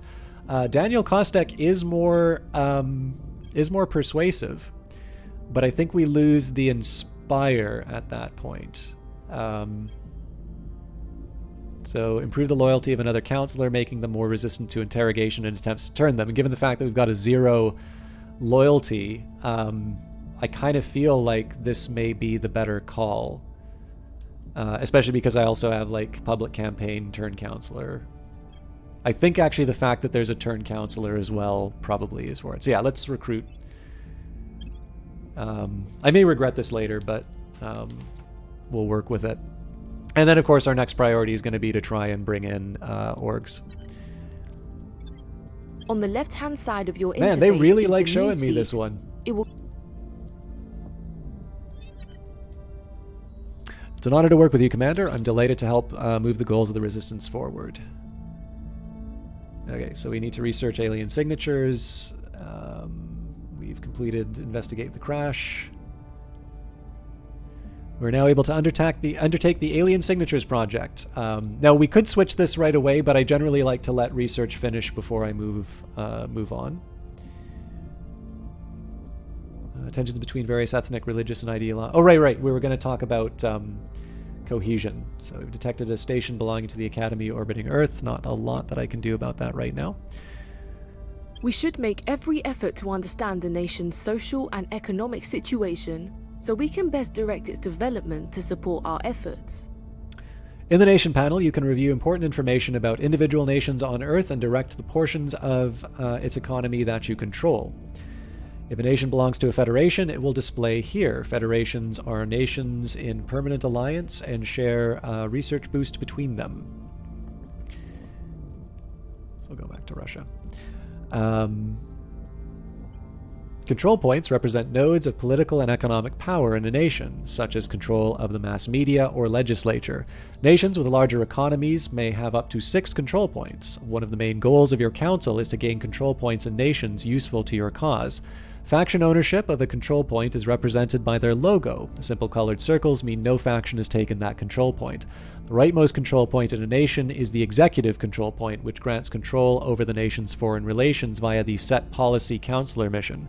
Some counselor missions target control points directly. You may click them on the map or here to select them as targets during the mission phase. Hover over a control point to learn more. So the first branch here would be national industries. And then control point 2 is the party, control point 3 the security apparatus. This, I believe, also will give you a bonus. Oh no, it says right here, bonus to crack down, detain, and assassinate missions in the nation. So it does actually matter which of these you control. Also, some of these will give access to certain military elements. And I mean, this is, again, where you sort of see the mapping of the game mechanics to things you might see in real life, right? Generally, when you're thinking about successful coups or unsuccessful coups, it sometimes is a question in terms of which part of the state is on your side, and are you able to mobilize those resources towards your towards your aims. And that definitely, as you can see, like there are definitely situations where, you know, if you're a faction and you have certain, even if you're evenly balanced, if you have control over certain control points, you are more likely to be able to to knock out the others. Although, just to be clear, in terms of the game mechanics, you probably wouldn't want to do a coup in a country that you already have.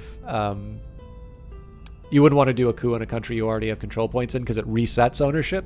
What you probably want to do would be a crackdown and a purge, and this would sort of be all of a sudden people associated with your biggest rival, you know, are removed from government positions and they go on holiday or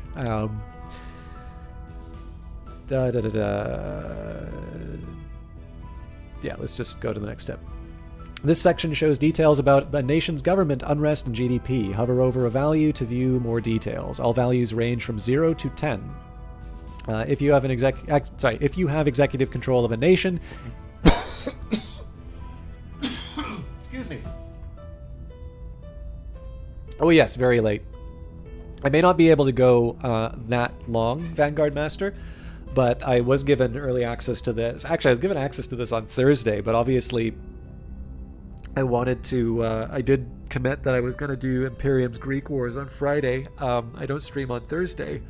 And then I did Bad Egg, Cheese's game earlier today. So I wanted to at least get started. As you can tell, like, this is the tutorial, so there's a big ramp up. So I figured for a late stream, that's not so bad. And then we can like really get into the, you know, the meat of it once we get past the tutorial. But as you know, like, there's going to be a reason why... I'm late in giving you that feedback for your GoFundMe, and I apologize for that. 15:56 local time here. You live in an unusual time zone, so it's kind of hard to catch streams from here. Yeah, I mean, I used to work in, I used to be based in Vancouver, which was really good for getting usually like European viewers and that. I'm now on Eastern Canada, which is like a really, really dense, like there's a high density of streamers on the in eastern parts of North America. So like I'm just some other schmo broadcasting, any game, which is a bit of a shame. But I don't know. Apparently, I just hate myself, so I'm getting. No, I'm not in Aussie land. Oh no, sorry, you're talking about the others. Ariel Gamer, or maybe a real gamer. Viva la Resistance! Thank you very much. I'm glad somebody else is on side with the Resistance. Like I really did want to try the initiative, but it's good to review the basics. And I figure if people see this and can maybe get going a bit faster when this game comes out on Monday, that's not a bad thing either. I hope you're doing well. If you have the executive control of a nation, you may send a counselor on the set national policy mission to direct national policy. By setting national policies, you can direct nations to go to war, enter or leave federations, cede territory, and much more. Place your mouse over this icon to see what national policies are available. Incidentally, this would be one case where if I wanted to pursue my North American strategy, but I wanted to try and really like mess with someone's ability to do the European blob, I'd absolutely try and go for the executive branch and get a bunch of people to jump out of the EU. The thing is that I obviously would want, if I can gain control in the EU, I probably want to, own the blob myself. So, less likely that I'll do that. But I have seen the AI actually try and break up the EU specifically to avoid the blob strategy. So I don't know if they specifically did that in reaction to how people have been playing the game, or that's another thing. But lots of red in chat. Yeah, I don't mind the red in chat though. Korea, nice. That's why you knew the detail about the launch. That's cool. Were you the one to tell the developers about the launch? Is this why we have the boosting come to Korea? Oh, we're definitely getting Canada on our side. It'll take me a little while because we're gonna sort of pinch the states between Mexico and Canada, but we're absolutely working on getting Canada. Oh my God, we've got green, red, and blue now. All right, have a great one, Vanguard Master, and I'll definitely get back to you on your GoFundMe. I do want to follow through. Like I've got a ton of stuff that I need to do, but I do want to make sure that I'm honoring the commitments I've made, and that does include. Oh God, I hope. I did send a message to the editor. I'm sure he'll be fine with me sending something like late on Saturday so that he can still read it on Sunday. But I've got iced tea now, but I will boil the kettle again if I need it. The devs have said that the AI goes after larger countries a lot more aggressively compared to the demo. So France, Italy, Germany don't tend to stay uncontrolled for the first couple of months like in the demo. Okay. I actually noticed the AI was a bit more aggressive in cracking some of my Central American positions, but the thing is that it actually kind of played into my hands because I was over the cap anyway. So I'm like, sure, you can give me less stuff to control. Okay. Where was I? Oh well, as far as mafia bosses are concerned, we've got Ruby Byrne, the notorious Ruby Byrne, on our side. So. Let's move on. The section displays the military tech level, available strategic nuclear attacks, and naval strength of the nation. Hover over a value to learn more. This section displays the nation's economic details and the distribution of incomes and control point owners. Hover over any value to learn more. I'm assuming I can't hover over while the tutorial's going, though. Monthly investment points. These represent the nation's economic surplus. These points can be distributed by factions with control points in the nation through the use of the Priorities tab. The value is set by the nation's GDP and reduced by the number of armies it fields and by high levels of unrest. This money is the nation. This is the money the nation is providing each month to be distributed to owners of its control points. A nation's research production is a product of its education level, economy, cohesion, democracy, and unrest.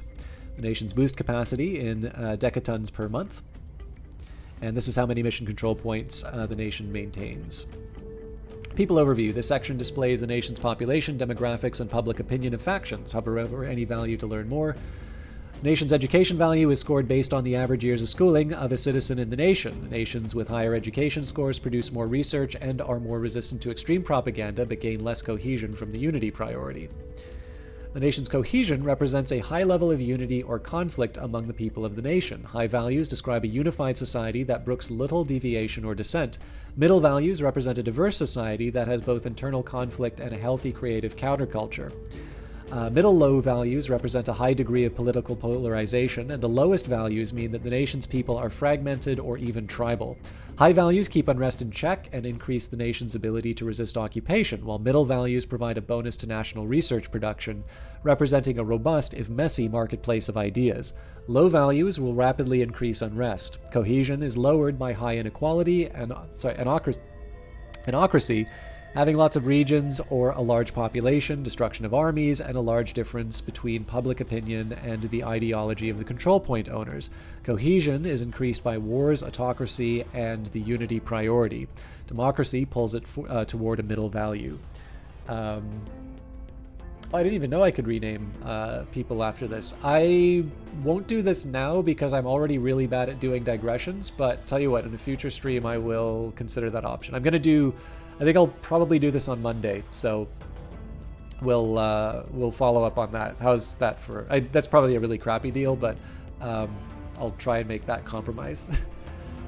All right, public opinion. This chart shows public opinion in this nation towards the aliens. Support for a particular ideology grants an influence income to the corresponding faction, and the faction receives bonuses while attempting to gain and maintain control of the nation. The public campaign counselor mission will shift opinion in your favor. Committing atrocities will shift it away from your faction.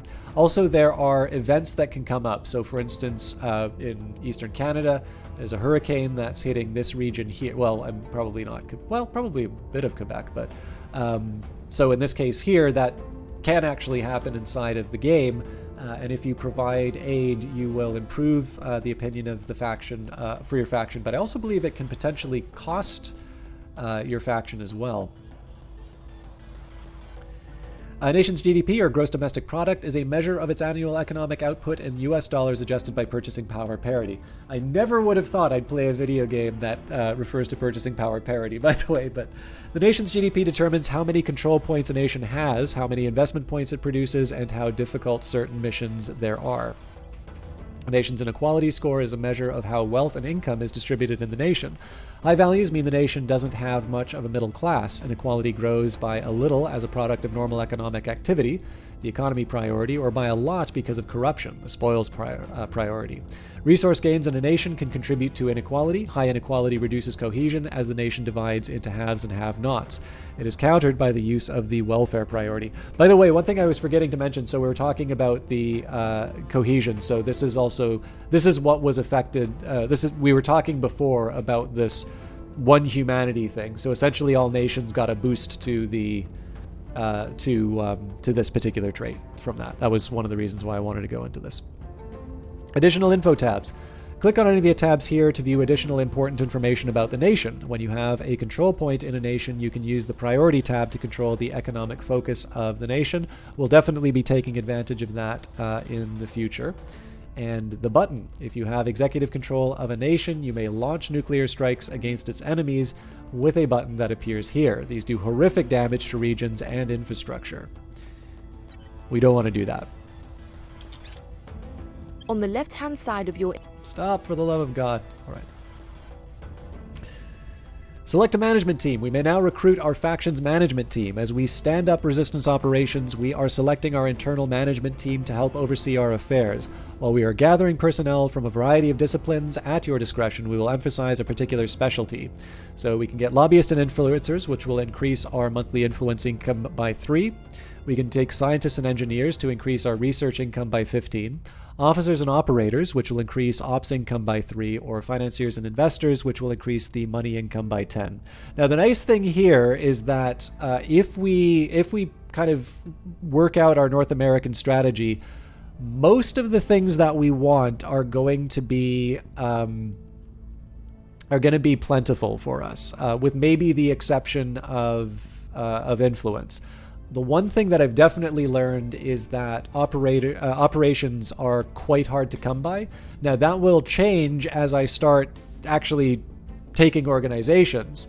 But in this case here, I think I'm going to go for officers and operators just in case I wind up dropping the ball on the organization thing. So I am giving up some useful improvements. Like scientists and engineers would be something pretty good to have. 15 research income is definitely not something, especially at my current rate, right?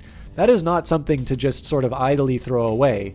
But I am looking forward to a future where we have the United States and all of its science.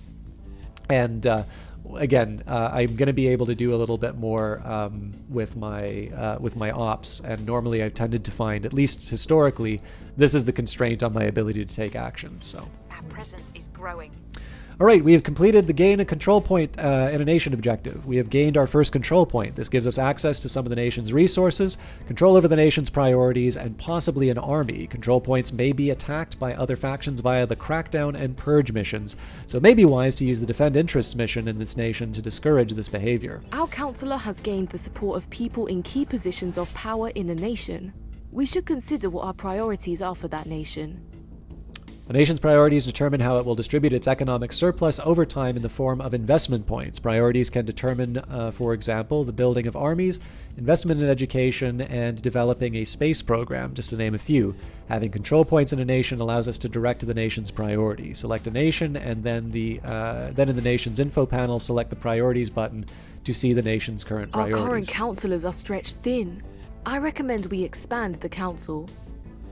Your faction council is the backbone of your political efforts on Earth, and growing your council will allow you to undertake more missions each month. Councilors have a variety of attributes, backgrounds, available missions, and traits. Building a council that can handle a variety of tasks will help you keep pace with the other factions. So, as we expand our operations, we will soon need the support of a large nation. While we should pursue a diverse coalition of support, if we are to meaningfully face the potential threat posed by the aliens, we will need the backing of some nations with significant resources. We should align ourselves with nations that are generating boost or have the resources to bootstrap a space program within a short period of time, so that if necessary, we can meet whatever threat these aliens pose on an even footing. Additionally, we should consider nations that have access to army or can field one if the aliens reveal terrestrial hostile intent. Successfully carry out a control nation mission in a nation with at least 4 control points. So I believe Mexico doesn't actually count. Oh no, yeah, they do count as a large nation then. Control mission a success. We have gained a control point for the resistance in Belize. We now have 1 out of 1 control points there. Executive power over this nation now belongs to the resistance, courtesy of Ruby Byrne. Okay. We failed to take control. Oh, that's a shame. I thought that was almost certain. So I'll do continue. Oh, man, we got a 99 out of an 86. Game really let me know what it thinks of me. We'll go for continue because I may want to change the distribution of counselors on this. But we can play around with our... so right now this is suggesting... resist. Now, I'll be honest, there's a couple things here. So it says spoils represent the direct extraction of wealth from an economy accomplished by avoiding the true cost of obtaining it. This covers such behaviors as crime and corruption, regulatory capture, and tax avoidance, economic rents, unmitigated pollution, and exploitation of labor. Completing the spoils priority grants 31.8 directly to the owner of each control point, except those suffering from a crackdown effect. It increases inequality by 0.025, decreases democracy by 0.001, and significantly increases global greenhouse gases in the atmosphere. If this priority has a warning symbol, the nation's elites are receiving insufficient spoils to fulfill their desires. Elites in this nation require at least 20% of investment points directed towards them, a value that will decrease with investments in education and democracy, or a very high national cohesion. When the elites are dissatisfied, coups d'etats are more likely to occur. So this is the big, almost certain, welcome to XCOM. So yeah, I am going to probably, I'm probably taking my life in my hands by not granting spoils, but in this case I really don't like the idea of that. And I mean, again, we can reinvest in education. We could put it in knowledge, for instance. It says here, military, a warning symbol will accompany the priority if unrest is increasing in the nation or if it's in civil war. Okay, so I don't know whether or not we want to invest in the military for that if we do a long-term investment in knowledge. Alternatively, we just knock this down and raise the other resistance priorities a bit higher. So knowledge covers the investments in education and free flow of information. Completing the knowledge priority increases education by 0.05, government by 0.05, and pulls cohesion towards the middle value of 5 by 0.01. Well, we are kind of already close to cohesion. We are developing, so it would be nice if we put more into knowledge, I think. Again, that's a long-term investment in knowledge. Alternatively, we could just put more in funding. So again, we lost quite a bit in terms of funding by pulling out spoils, but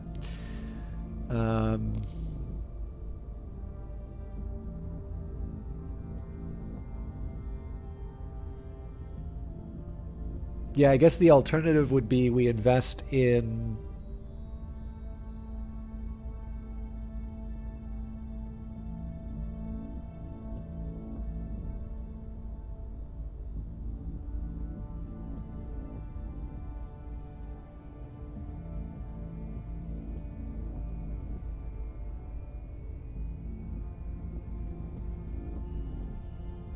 Sorry, I'm trying to remember where the unrest measure was. Oh, here we go, subversion.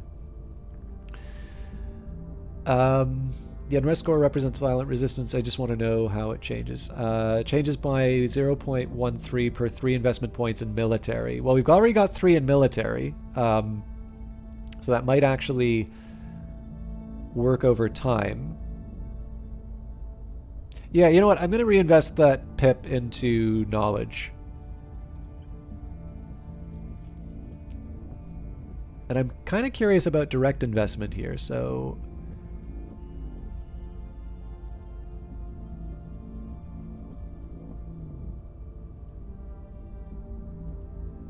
I'm not able to. I've never actually used this tool before. Oh, right. Okay, so I need this amount of money to actually be able to do this specific investments. I mean, it's Belize. Like, this is not going to be the pillar of my strategy, but I am going to take a quick look at Mexico. Mexico has no allies?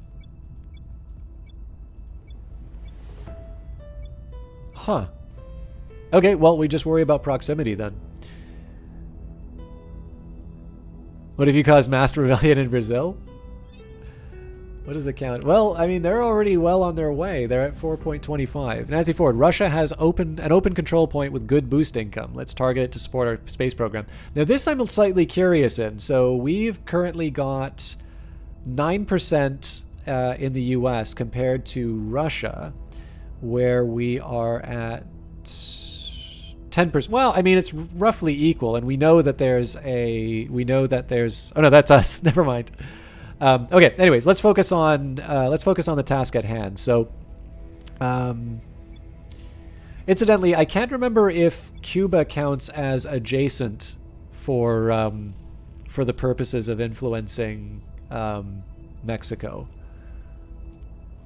But I won't worry too much about that right now. But okay, so as usual, I think everybody can do control points. However, I may want to start thinking about some propaganda in some countries. So where to? I do a public campaign, so in Mexico 66%, in the US 28%, and 84% in Canada.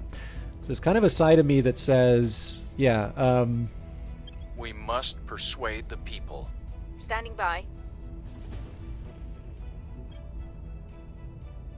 Reporting in. My big question here is if I want to do 2 propaganda campaigns, one in Mexico and one in Canada, or if we get our toehold in Mexico and then we move the propagandist to Canada.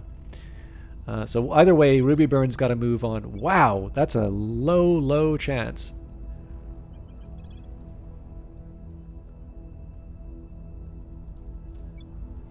Something really crushed my ability. Oh, well, Nancy Ford has no persuasion whatsoever.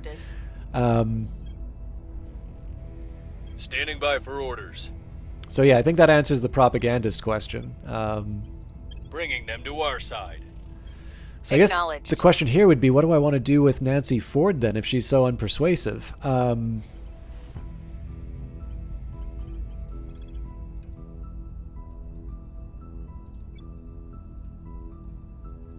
mean, we just take a Hail Mary in one of the... like one of the neighboring nations, I guess.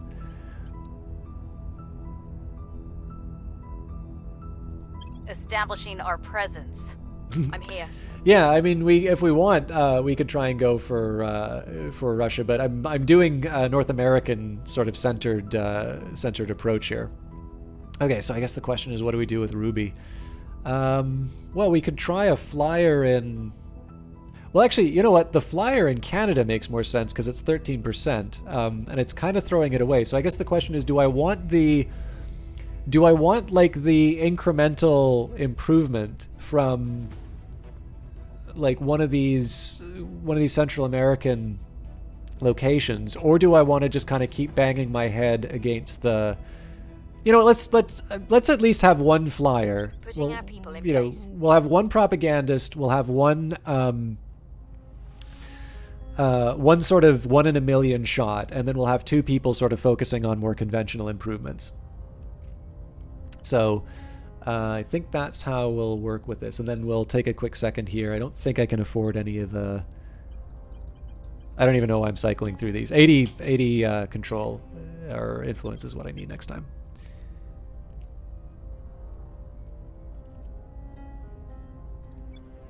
Yeah, exactly. Yeah. Oh, sorry, I'm not unpaused.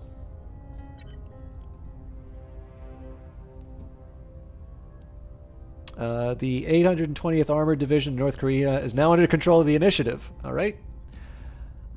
Resistant Counselor Hairong Y was detected in Guatemala City.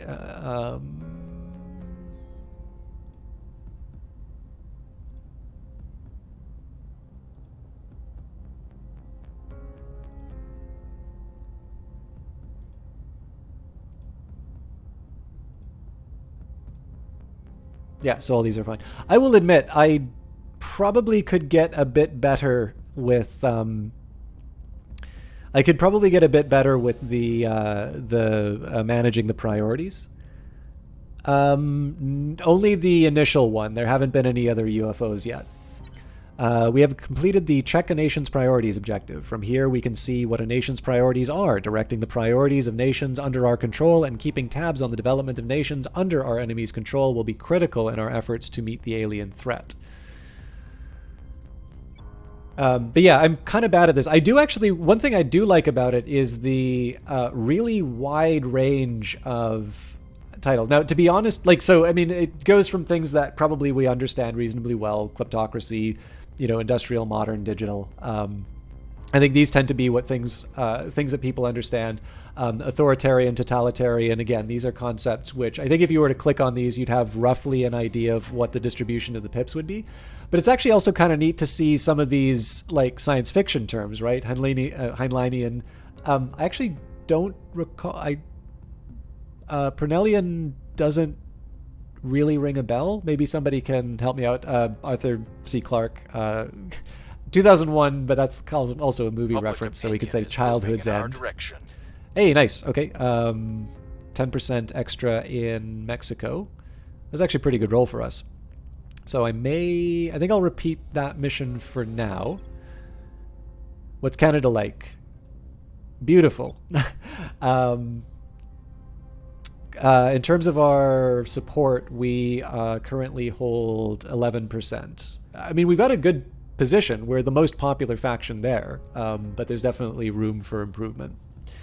Of course, the goal is ultimately going to be the United States, which currently has a very large presence for the Academy. But the hope is that we, again, we pinch the U.S. between Canada and Mexico, and we use that. It's so weird to me that Mexico doesn't count as an ally of the United States, by the way. We're in the, Kuzma Treaty. Yeah, that's true. I'm in Ottawa, so Our it's supporters are in place. very chilly. All right, we've gained a control point for the resistance in Guatemala. We now have 1 of 2 control points here. I'm going to continue on that because I may want to change the ordering of certain characters. Control point lost. We've lost the executive control point in Belize to the initiative. Many of our people are no longer responding to our communications when we've lost a significant amount of power in our events there. That is definitely a surprise. I've never seen a flip like that. You're visiting Canada in 2 weeks? Oh, where are you visiting, Rustfrasol? I always thought you had to, like, crack and purge.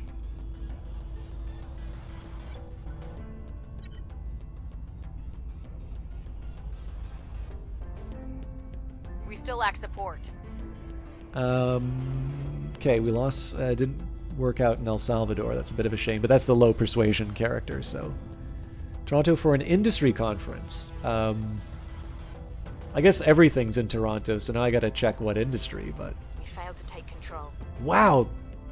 The Academy's already got a position in Mexico. Wow, this is definitely different from what I was expecting. They're actually pretty aggressive in North America here. So I have some ideas, and I mean I kind of like the fact that we're going to fight for this, but it's definitely different from what I was expecting. Okay, so new organizations to acquire is interesting to me. All very expensive though. One for France. Yeah, none of these really work for me right now. Oh wow. Unrest is high in Guatemala. We might consider stabilized mission there. The one mission I can't do. Okay, so I'm curious a little bit about how they flipped Belize on me. They're also really popular there. Ready for my mission? Ready. At your service. I'm here. Do I only have one? I thought I had more than one cracker. Ready to go. I don't. Okay. Standing by.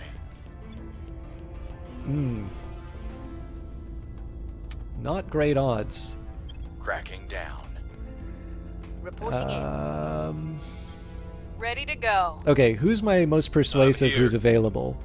Your orders? Let's see if we can get Standing you. by. Greater than Taking 50%. control. Where to? What I'm trying to do is establish this foothold before we try to crack the Ready. the Academy's position. What can Ruby? Oh no, sorry. What Ready. can Nancy do? 24. Let's go for the adjacencies. We'll be running this place in no time. So obviously this is quite different from what I was originally planning on doing.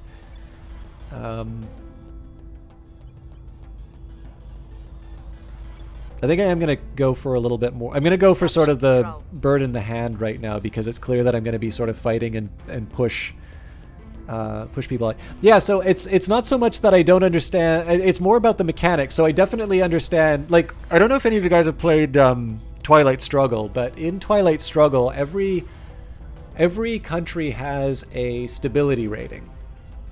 And so the idea here is that you have a dominant position if you have a level of support equal to the stability rating and then one above your opponent. And then like your opponent sort of takes the number. So like if you've got a stability 1 and you've got a presence of 1, it's more expensive for your opponent to perform operations in there. But if you've got 1 and your opponent has 1, then you're going to need 1 extra to go above it, and so on and so forth. So like something like Germany is going to be quite stable and very difficult to flip, whereas a lot of countries in sub-Saharan Africa are going to have fairly low stability numbers. But yeah, I'm a little curious. Just in terms of flipping, I'd always thought that you could. Oh wait, no, it's just a purge that you do, right? You don't actually have to crack.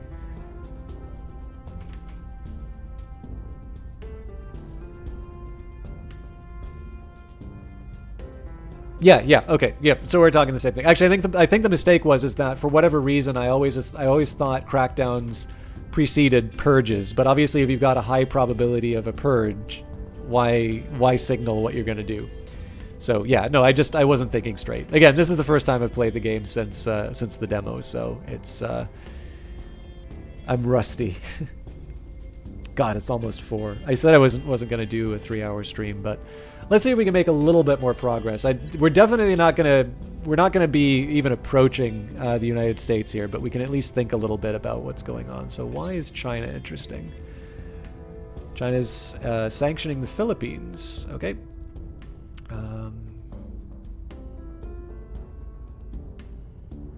I feel like I'm due for a shakeup in the council, but I'd rather be using that influence to bring in some organizations. Although if I attach too many organizations to characters I'm not going to keep, am I really that much further ahead? Let's take a quick check on the... So build your council, gain a control point, and yes, eventually we will research alien signatures, but I suspect we're going to be waiting a while for that. November 21st, or 20th apparently. You can speed things up a little bit faster. Targets lost. Okay, so that didn't turn out. I think we'll just repeat that one. That is actually something that has bearing on our Mexican mission, so I do think there's some value in trying to crack. We still lack support. Yeah. We still lack support. This may be less surprising, so... We've gained significant support. Ooh, I've just... So this is the one person we weren't expecting to win out. I've gained a control point for the resistance in Honduras, and public opinion has shifted by 3% in our favor. We now have 1 control point. Yeah, it hated me right up until... Oh, wait, this was Ruby, so it was still someone who had, like, a shot. I was thinking this might have been my, like, no persuasion character. But I'm happy to have public opinion shift as well. I probably shouldn't have done the repetition, actually, because there might have been some other things. Operations with the resistance have detected that someone in the Jakarta region of Indonesia is acting as a counselor for the other secret organizations that have formed to address the alien arrival. We may send one of our counselors to investigate and learn more about this person. Nope, because I don't have an investigator. Okay, so again, fairly low I mean, let's be honest here, right? A lot of these things... are fairly low probability events, so I can't get too mad that like the crack is not going to work or anything along those lines. And I'm fine with pursuing certain. Hang on, it was my. No, sorry, I'm messing this up. So yes, we have Honduras. We do not have a point in Guatemala yet. We are still working to crack Belize. I still think this is the right call. So again, we want to boot out the initiative before they become a problem. So... Ready for my mission. Yes. At your service. Where are you trying to take over again? El Salvador? It's a 90% compared to what? Okay. And if I did Nancy Ford... Okay, I'm actually going to send Nancy Ford to El Salvador, and then I'm going to send Ruby to Guatemala. We'll bring this nation to our side. So again, I'm not expecting a lot in terms of the crack, and I will eventually start spending some points on these things, but they're not urgent right now. I think if I really want to be spending points to crack something, it's probably to dislodge the Academy. They are demons incarnate. They and the traitors who support them will face our judgment. We've encountered humanity first, and apparently I cannot read their... There we go. We've encountered humanity first. This faction has gathered all of Earth's xenophobia into its ranks. Its followers have railed against the alien arrival without nuance, and they have even threatened humans who support finding a way to communicate with the aliens.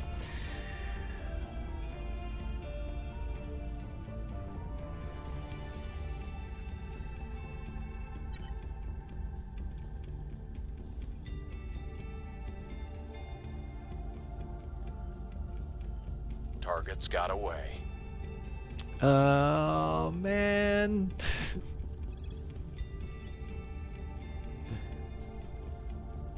Again, this is just the crackdown. This isn't actually the purge yet. We were unable to establish control. Good God. Our supporters are in place. All right, we've got Guatemala now. We're taking over. And we've completed the gain a control point in a large nation objective. We now have a foothold in a large nation. Consider sending your counselors on more control nation missions to take control of the executive control point, which would allow us to set this nation's national policy. Whenever you decide, continue to build a coalition of nations that will help us face the alien threat. As stated before, control points may be attacked by other factions via crackdown and purge missions, so it may be wise to use the Defend Interests mission in this nation to discourage this behavior. Remember, Commander, we have enemies out there, and not just extraterrestrial ones. Defend Interest is a useful defensive tool to prevent enemy factions from successfully completing crackdown, purge, and coup missions. It is highly recommended to defend your most valuable nations. Its protections will expire and must be renewed periodically. You can see the inspiration from XCOM isn't just the it's a it's definitely this is definitely one of the crueler RNG sessions I've had in Terra Invicta, but it is also fair to say, like, part of what I'm doing here is acknowledging the fact that this is maybe not the batch of counselors that I would have chosen at the start. Like, one of the things that I'm kind of relying on here is that we've got a, like, how do I put this? Like, I've got a handful of counselors that are capable of like 30% chance successes. So like these are the sorts of things that you're really not expecting to see like happen very often. But like, let's say we do 4 attempts of like a 0.3 let's say we got a 30% chance of succeeding something. Sorry, we got a 30% chance of success, and we try it 4 times. Like, in that particular situation, one of them being successful, I believe the chance for that is like 93% or something, like, quite high. So, and the thing is that, like, in the early game, you do actually have a lot of opportunities for missions. So that's kind of what I'm trying to rely on here, is the fact that if I keep sort of banging away at it, it's going to turn out. Now, again, you might say, well, maybe you want to invest a little bit more and have those high successes so that you can sort of move out more quickly. But there is an upper bound in terms of what I can, what I can do, right? Like, there is definitely, if I follow this pursuit, if I control Central America and I get Mexico, the US, and Canada, I'm going to be losing a lot of influence. So, again, it's a choice, right? I'm experimenting with different things. We're in the tutorial, so I'm going to want to fulfill certain goals. But it's an opportunity for me to experiment and maybe see if there's something that's not blobbing Europe, and see if there's something that can get me to do certain objectives. By the way, I was also curious, was it noble metals in the demo? Because I feel like there was a different resource here. XCOM story, the ship got sniped by a UFO. You send one guy over to kill the reinforcement beacon. You kill it, he comes back, but before he can, he gets shot and the alien misses. He had 1 HP. I guess it's at least, I remember, I haven't played a lot of the Julian Gollop original, but I seem to get the feeling that the AI would like play to win in like all cases. So even if you had reduced them down to like 1 like half health sectoid or something like that, it would like run away into like corners of the map in the dark. And like, it's just like, XCOM's pretty unforgiving already, but just like this idea of just like chasing this thing all over the map so you can finally like hit it with your shoe is just like that does not spark joy. Like, it has its charm, but like it's definitely something I'm glad that isn't present in the Firaxis versions. Anyway, sorry. Defend Interest is a useful defensive tool to prevent enemy factions from successfully completing crackdown, purge, and coup missions. It is highly recommended to defend the most valuable nations. Its protections will expire and must be renewed periodically. Use Defend Interests on nations with CPs under your control to protect them from enemy counselor missions. Hostile missions are much less likely to succeed on defended CPs. So we will do this, but we won't do this right away. Space docks, resupply hubs. We are going to need it all. When you think we are ready, take the leap into orbit. Space stations or platforms are humanity's foothold in outer space and critical to industrializing space and building a war fleet. Stations are composed of modules that grant bonuses to research and other resources and allow construction of ships and additional modules. We should start stockpiling boost and a couple of points of mission control in preparation for founding a station. Save sufficient money, boost, and mission control to afford to afford to launch a platform core module, then zoom out on Earth a distance so that the nation boundaries are no longer visible, and click the planet. From the icons at the bottom of the screen, select the Found Platform icon. Select an orbit around Earth in which the station will reside, and confirm by clicking the Found Platform button. It may take several months to be ready to accomplish this. Definitely true. But one of the things that I have found with this is that I tend not to have the resources I need to do anything useful, so I'll do it because the tutorial's telling me to, but I am not prioritizing this at all. I do actually, what I've been trying to do with this game is that manipulating Earth is going to put me in a better position to understand space. So I wanted to try and get a good idea in terms of how to establish a good position on Earth early on. Then the second sort of stage in terms of learning the game, I'd like to sort of understand space a bit better. And I think sort of the third and final step for me would be to finally get a grip on the space combat, because from what I understand, it's fairly complicated, but it definitely looks really interesting. Like, it's something I want to understand quite well. But generally I tend to find, like, the codex I quite like in this game, but it's very detailed. I mean, again, it's the nice thing about this game. There's a lot to chew on, and there's a lot to interact with. And again, this is entirely beside what I was talking about earlier in terms of the fact that if you're a big nerd like me and you like science fiction and you like thinking about the ideas behind it, there's a lot that's said here in terms of the choices of mechanics and some of the details that they've chosen to represent in the game. And again, the fact that you have factions built around ideology, I think, is definitely following in a tradition of science fiction games that I've really enjoyed. But the trade-off for that kind of complexity is that it can be a nice bonus, even if it means you kind of lose the game, to be able to focus on a component sort of one at a time, to be able to build yourself to a point where you're feeling a little more confident in the game. I think there's a lot of value in that.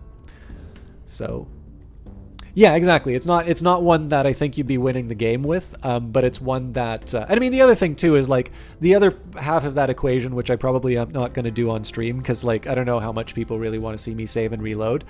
But usually when there's, like, a big decision to make, or usually when I'm sort of saying, it's like, okay, I think the smartest choice would be to, like, do this thing, but I want to try this instead. Like, I'll usually have a succession of sort of save files, because then that sort of allows me to sort of say, it's like, okay, here's what I thought the consequence would be, you know, and it blew up in my face. Did it blow up in my face because the computer outplayed me, or did it blow up in my face because this was a bad decision to make?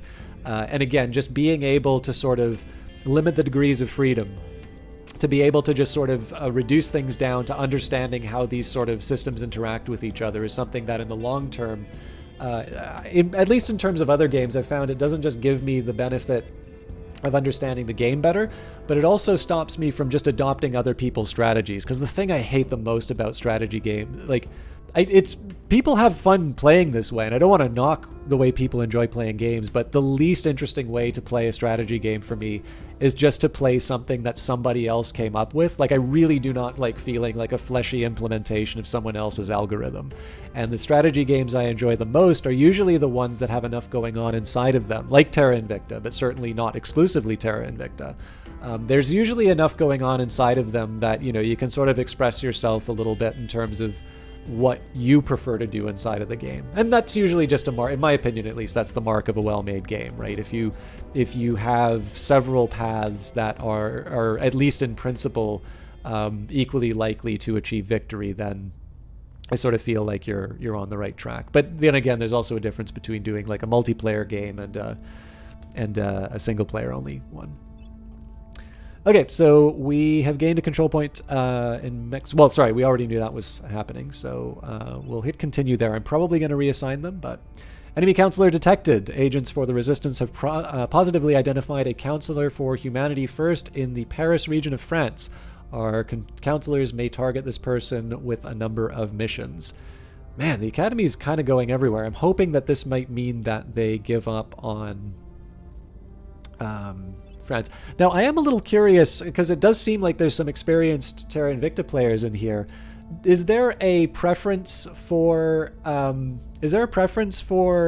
concentrating in a region or widely distributing? Because for me, it definitely feels like concentration is the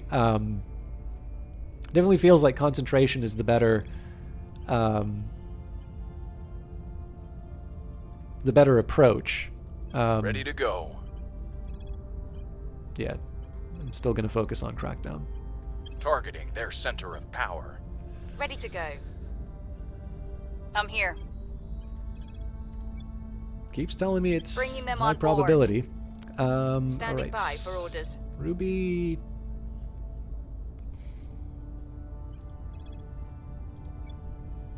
Wow, that's a pretty high chat. I mean, We're taking power. At your service.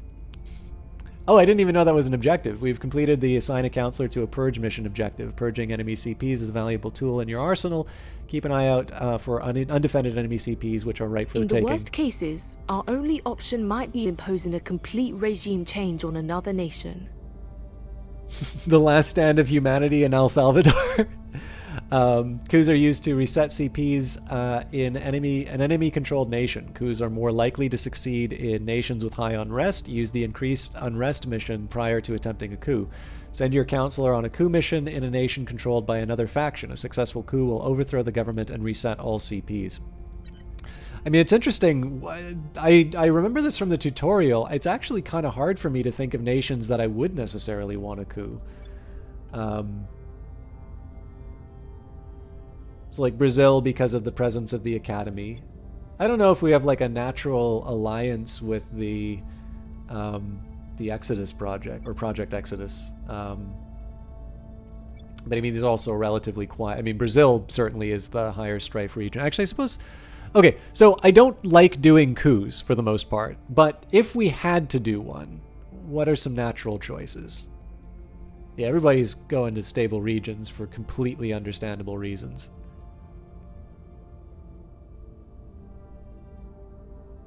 I don't like Humanity First, but I don't necessarily see them as the most obvious target for things. Yeah, so the person who's settling in regions of unrest is me. Hello. I was completely asleep at the switch on the Protectorate. Oh man, that's going to be really hard to knock out.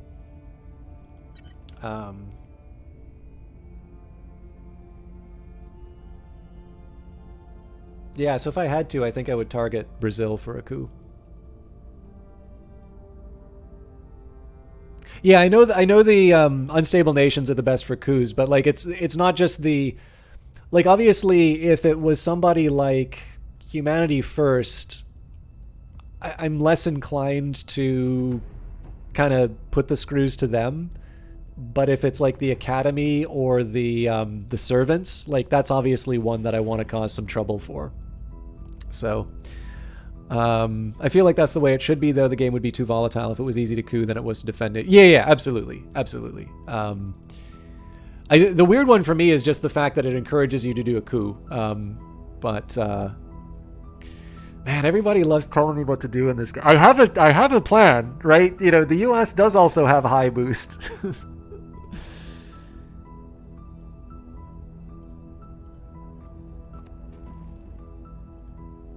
Like, it may not turn out. Obviously, you know, the Protectorate was able to snatch Canada out from under me. So I may wind up regretting this, but it's not obvious that it's gonna fail either. So if I just did a Hail Mary on Canada... Oh, does it not let me do a control in Canada now?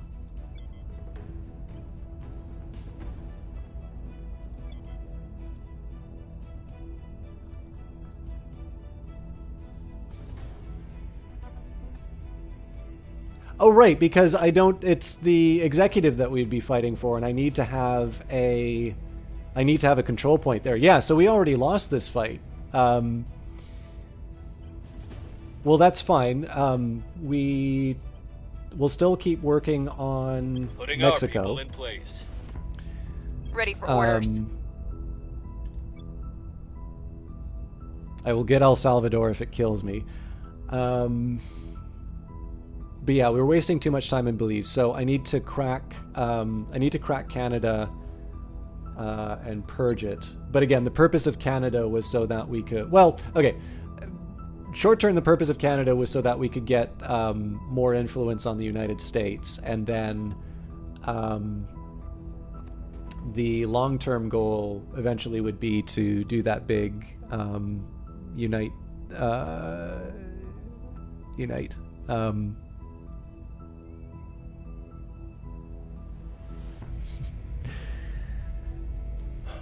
Yeah, I don't know though. This is I can see. I think it was Russ. You were talking about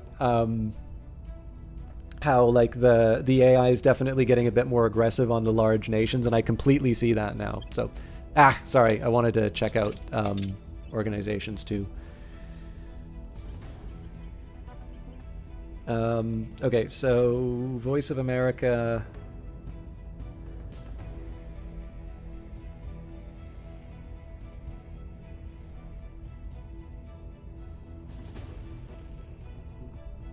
So I'm trying to think this through. I mean, I'm not going to complain about high persuasion. Yeah, let's go for it.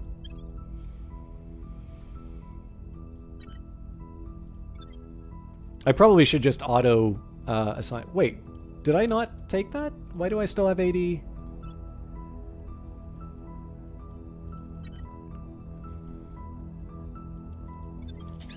I don't think I'd be able to take the Australian Secret Service till I establish a presence there, right?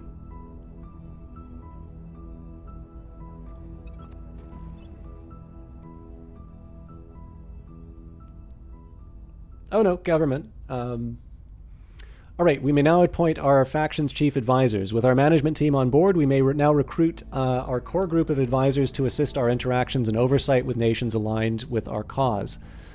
So we could focus on economic development. National investment points we direct to economy are increased by 10. Hire some steely-eyed missile women and men. So that helps us out with boost. Call in the generals, which will increase military. Now, I guess the other bonus for that would be helping with the unrest. And then emphasize international aid, which will improve welfare and knowledge. Now, we have actually been putting... We have been putting some effort into oh, actually, you know what? I haven't been messing around with the priorities here. So yeah, we went for resist, but I actually want to spike the spoils and put a little more in knowledge.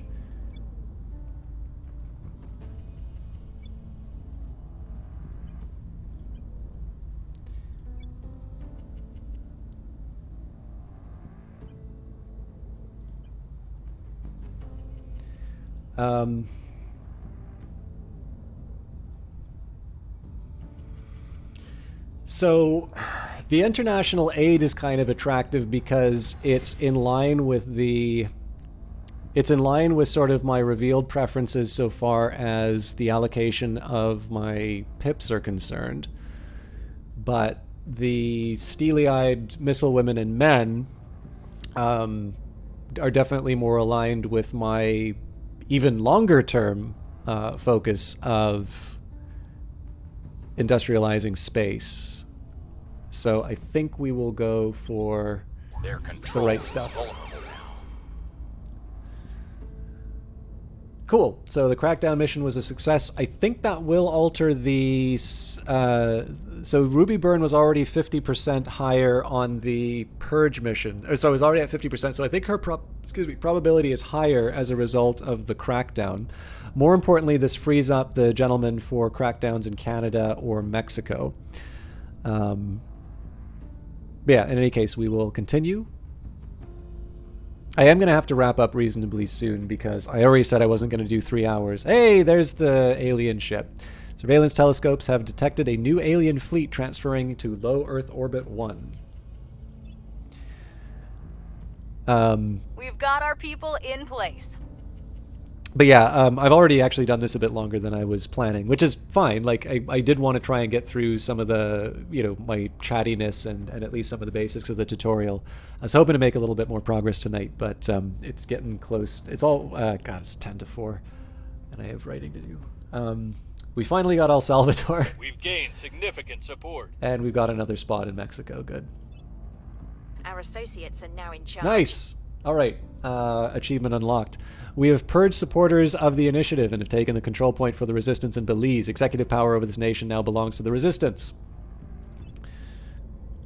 So we'll do our alignments as usual.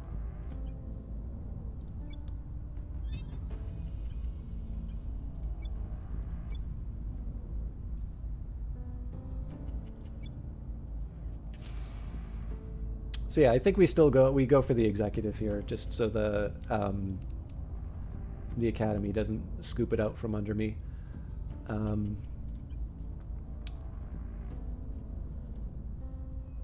Where to? Establishing control. Where do you need me? Ready for orders. Standing by for orders. Oh no, they have it. They have it all. Okay. Your orders? That's gonna be Ready. a tough one, actually. Jesus.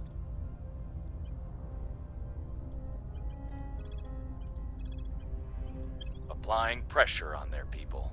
Ready. Yeah, there's no hope there. I suppose the other challenge is now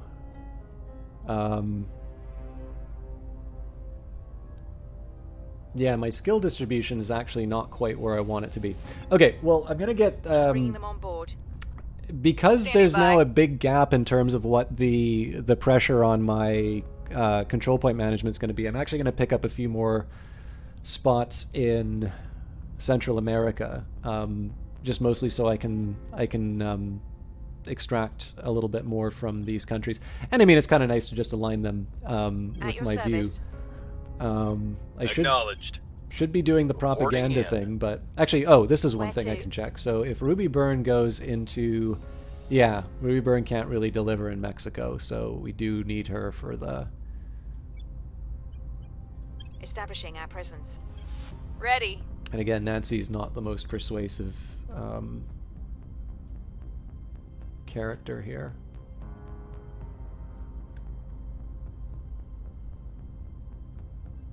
Nancy just really doesn't do a whole lot. I mean, I suppose with Scientist, we'll see some improvements later, but I'm really struggling to think about how I use her. We'll do a tail. Well, okay, if I'm going to do a Hail Mary, why don't I do it? Wait, I can't do anything in Canada because, okay. Nope, these are all 0% chances, so it's utterly meaningless for me to try any of those. So we will, yeah, Bringing them to our we'll side. go to Costa Rica with no expectations whatsoever. Again, I don't think the crackdown here is almost certainly not going to happen. I should be building up a presence with propaganda.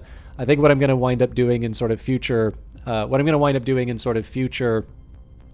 periods is I'm going to have somebody pleading our case in Canada because we do have a good presence.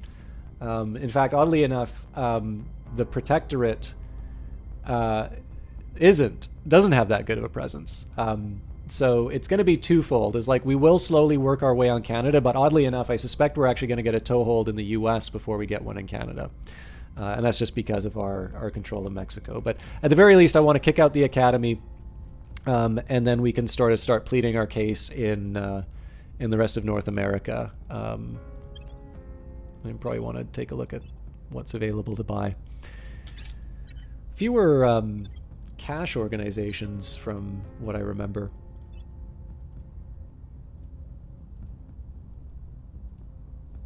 Project complete. We have completed the audience research project. This is a repeatable project. The required research to finish it increases by 100 each time it is repeated. The trick is not to look directly at what you are trying to see. Offset your focal point somewhere to the side of where you think you notice the movement. At night, the center of your vision doesn't work as well as during the day. I won't try to explain the science to you. What matters is you'll see whatever is out there before they see you. Colonel Hans Castillo, advising conscripts in Colombia. Scientists around the world have gained a full understanding of Skywatch. Project Exodus contributed the most science to the effort and has selected advanced electromagnetism as a new direction for global research. The span of time humanity has spent in space is dwarfed by the span of time humanity has been interested in it. Earliest records of telescopes date to the turn of the 17th century, with regular advancement made every century thereafter. It therefore follows that, on the shoulders of programs such as SETI, we consolidate our resources into a unified observation and surveillance program so that we can maintain active, constant surveillance on the nearer parts of the solar system. Allows all factions to track alien vessels and structures that are inside the orbit of Saturn, immediately reveals all alien vessels and habitats within our detection range, and the following technologies may now be researched. Deep System Skywatch. Now, I will confess, one of the challenges that I run into in terms of comprehending this game is the tech tree is enormous, which is wonderful for it. And what I like about it actually is that the more you look at it, the more you see that it's potential paths that it can go through. So we were looking at some of those unification roles before, and it's very clear that I don't think it's intended that all of those paths would go down, because they sort of have these conflicting priorities, basically. You know, some regions are claimed by one group as opposed to another one.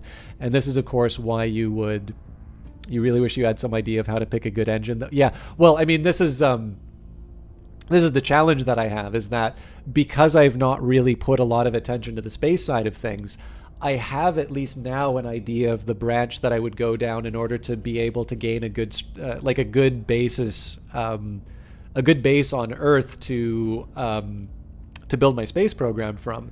But that's kind of like saying, well, I put a whole lot of effort into like building the Industrial Revolution era manufacturing capacity, but I didn't really spend as much time studying how the digital economy would work.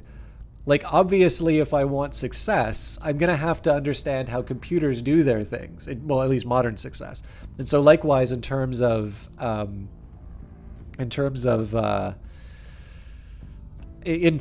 Terra Invicta, obviously the plan is to industrialize space and to be able to fight the aliens, and not to fight the aliens on Earth, like to be able to take them out before they get to Earth. And so, again, one of the ways that I try to make sense of this is to kind of go to the tech tree and look at the different technologies. But like I said, I'm really struggling for time. I think I'm going to have to give myself a firm cap at the 3-hour mark, because I have at minimum, I'm adding another 30 minutes before I go to bed, and probably more. So what I'm going to do here is I'm just going to make a quick note on Deep Systems Skywatch. And what I'll do is I'll read the tech tree entry as I go through. And like basically the idea here is I just kind of want to say, it's like, okay, so what text does this unlock? What does this, why would I want this as opposed to one of my other alternatives?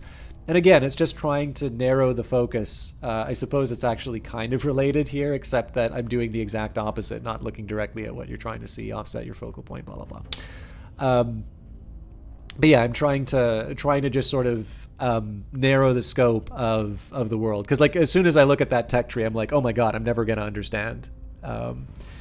Yeah, it really does. I mean, teaches that in the creation of heaven and earth, a wise people may find the signs of Allah. Let us heed those words and join together as we take our search into the stars. Director Khalid al-Ashgar, from his khutbah at the first conclave of Muslim astrophysicists. The game really does excel in terms of just sucking my attention in. And like the thing I love the most about it, and again, I feel bad streaming it this way from a position of ignorance, but one of the things that excites me the most about this game is just all of the potential that you see here.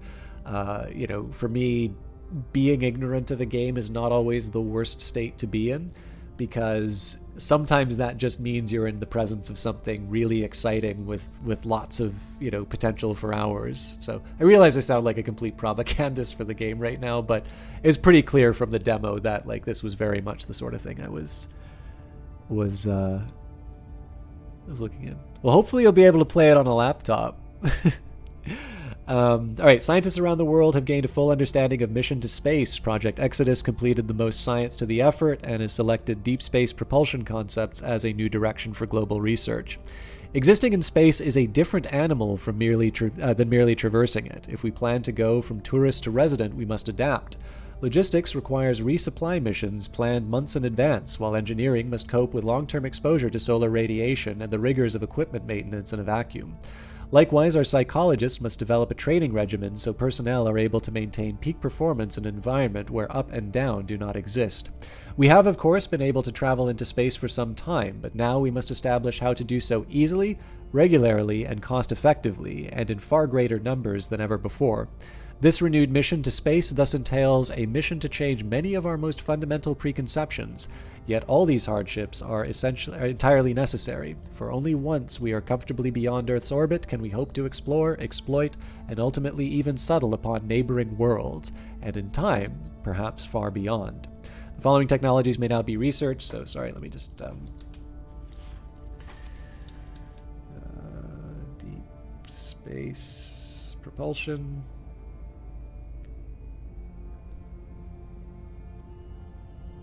Orbital shipbuilding.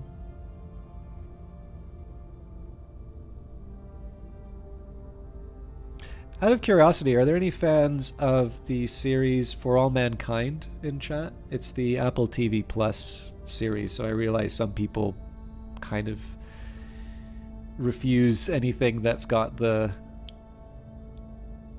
alleged fruit from the tree of knowledge of good and evil on the front. Just say it's Turing's cyanide apple.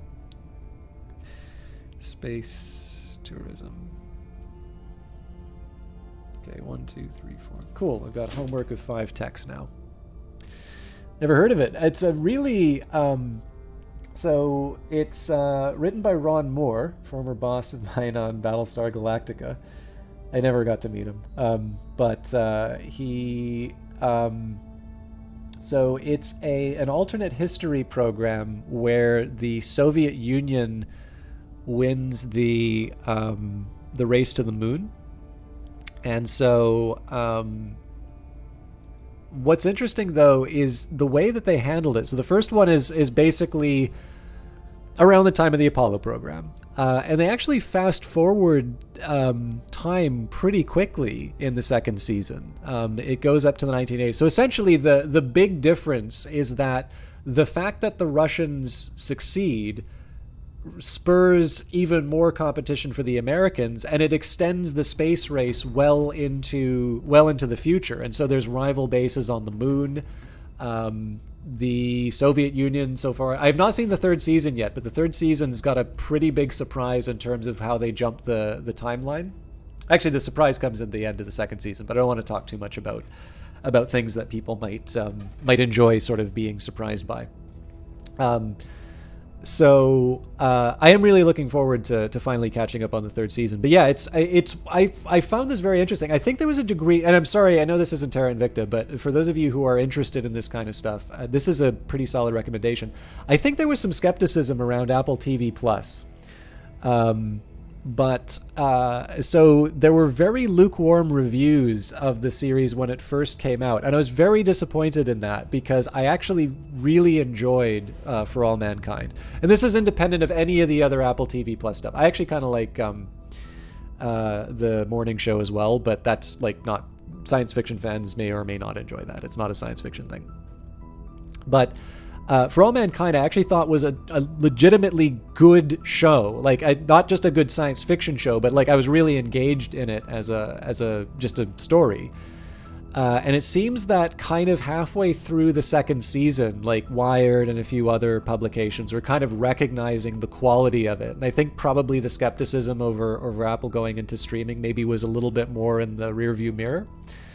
So I think now the show is kind of allowed to be recognized for, you know, how good it is. Now, I mean, again, it may not speak to you the same way that it did for me, but I think it's got just enough kind of interesting Cold War intrigue, and it's definitely got a lot of kind of the fun science fiction stuff of both alternate history, but also, you know, again, I don't know anything about the hard sciences. but like it just has just enough of the fun stuff in terms of the space program and why. Not just necessarily the political reasons why you might want to establish presence in space, but the competition between the two systems, and the people who are trying to conduct the science under the shadow of the potential that the military may want to gain more control over these resources. And again, when Reagan becomes president, that's going to lead to a bunch of very different kinds of outcomes than under other administrations. And I think it leads to, again, the sorts of things that make for good science fiction, questions that are as much about us and the present day as they are about the fictional environment in which they're set. So, again, I realize most people are probably going to find Apple TV Plus one of the more difficult ones to subscribe to. Like, it's easy to say I'm into Netflix. I think Apple TV Plus you can subscribe on your own, but I just know there's that natural aversion to Apple stuff that people may have. But if you get a chance to see it, I recommend it. Like, if you have a friend who's like got AirPods always in, they'll probably have a sign up. So. Yeah, and that's just it, right? Like, I this isn't so much a knock against Apple. It's just that, like, I don't have Netflix. I don't have Amazon Prime. I don't have Paramount Plus or Disney Plus. And they all have really good shows. So how on earth am I ever going to convince you to spend some extra money when you're probably not going to be watching, House of the Dragon or Rings of Power or I don't know what the big thing on Netflix is right now. But like, not quite where I wanted to go. I just wanted to get my codex. So build your council, assign a counselor to defend interests, assign a counselor to coup, found a station. Here we go, research alien signatures. But yeah, like I'm recognizing the context in which I present this stuff is like it's hard to get people to check out new stuff, and it's not because they're not interested. It's because there's just so much, and the more barriers these companies put in by fragmenting, the less likely you are to see that. But it's for those of you who like Terra Invicta and this type of sci-fi, it's something. If you get a chance to check it out, I think it is worth your time.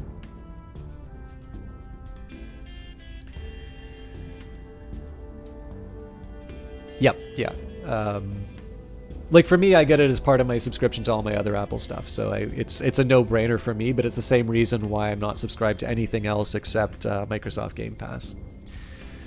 Okay, allows the faction to detect alien abductions on Earth. This will probably explain why it's been so quiet on Earth. Xenology concerns the study of study of the aliens, their biology, their methods, and their overall purpose on Earth and in our solar system. All Xenology research will occur as projects private to our faction, current category bonus +1. So we're behind on this, but... Oh, do not get to... Okay, that's fine. Alright, where were we? Clearing out a bunch of nonsense. Detected new alien, that's fine. We lost their trail. Okay, that's not a surprise that happened. I think I'll repeat the mission now, but I may want to spend some points on it.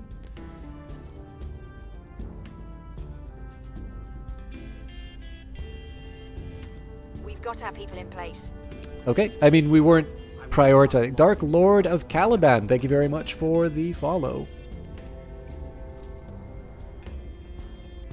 Yeah, I mean, the problem is that I do a lot of not gaming stuff, so I do tend to find stuff falls out of Game Pass before I get a chance to play it. But honestly, I prefer that to it being in there forever and people just not paying for games. Like, I think it's a wonderful opportunity to really engage with good games, but it's not there long enough that you I feel like it's a good mechanism for people to support the games that they're interested in. I like that model a little bit more than what I think some people were worrying that it would be. Kill all Athenas, how you doing, Dark Lord? We've got our people in place. Humanity first is next. All right, cool. So this is opening up some possibilities for us. We'll definitely have people crack and break the academy. But this will help me out with my... We failed to take control. Propaganda. Control nation, that's fine. We weren't expecting much there. Up for knowledge, down for spoils. Okay. Bunch of new assignments. Commander, the org marketplace is updated with some potential targets for acquisition. Let's start with that. Air Force Research Laboratory, pretty tempting. Yeah, it's all really expensive influence stuff, which is kind of the first I've seen. Generally, I see a bunch of orgs which will you can buy. This is kind of a new experience for me. So who's my highest persuasion? Right, Crackdown is investigation. We don't really have any... Well, first of all, we don't have a lot of Crackdown people. We don't have a lot of people who are good at investigation. One thing we can do, if I'm not mistaken, let's take a second in the codex just to confirm this. So this, by the way, when some of you wind up playing this on your own, one thing I will recommend to try and develop... Yeah, I mean, my big challenge was sort of being starved on operations, and I like that the codex has been updated to make it really explicit that the way you get operations points is by having orgs. So that's definitely an improvement that I like quite a bit. And one of the things, this is one of the reasons why I'm spending less influence on missions than I normally would, is that I am actually trying to save them up in order to get some worthwhile... yeah, I agree completely, Algrins. I've not actually bought anything on Xbox as a result of it, but I have wound up buying a couple things on Steam as a result of the playing stuff on Game Pass. But yeah, one of the things I'll recommend, because again, there's so many different things that the game will throw at you. One of the things I do find helpful is to actually go through the missions list and just sort of understanding the pushes and pulls. So again, Control Nation, we were talking a little bit before, it sort of feels like Twilight Struggle, so you know, the size of the nation, you know, whether or not you're aligned with their well, actually, I guess alignment with rivals doesn't have an analogy in Twilight Struggle, but one way or the other, you know, these other factors here, right? Not only the persuasion of your counselor, but your popular support, whether or not you've got neighboring regions and allies and so on and so forth. These are things that are things that will help you control the nation, and that's fairly important earlier on in the game. Now, right now, I'm going to want to get crackdowns and purges a lot sooner than I thought I was going to. So...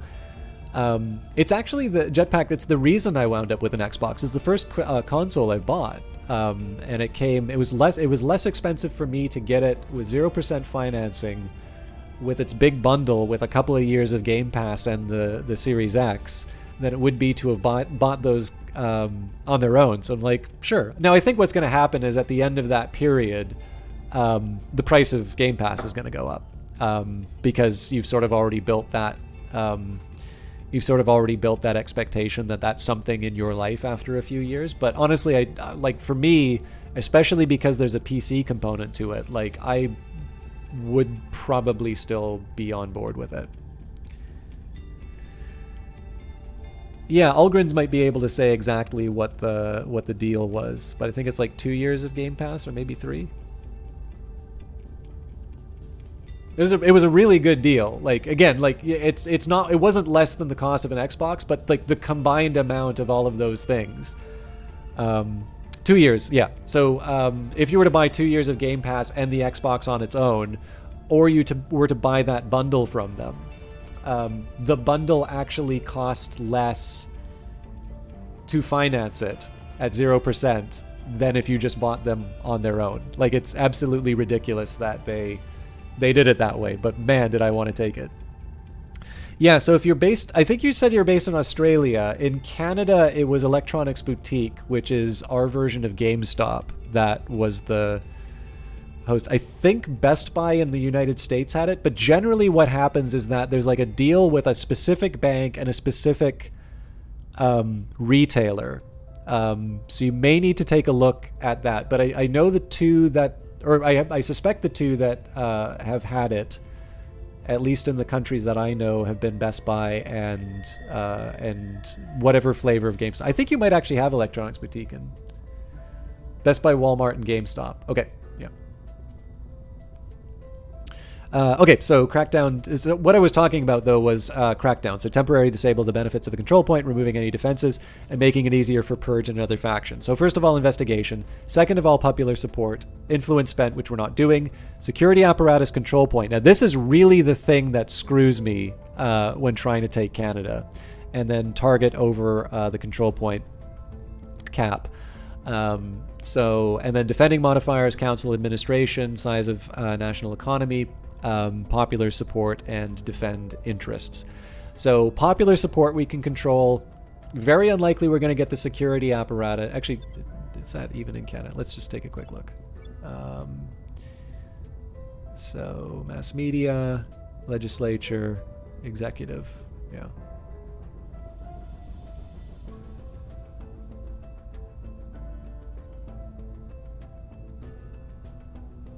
I mean, maybe it would be better for me to try and get the mass media so that I can just purge the legislature. We'll do it the the Rupert Murdoch way. Okay, let's work this out. So first of all, if I just do a straight up purge, yeah, not looking good. Ready for orders.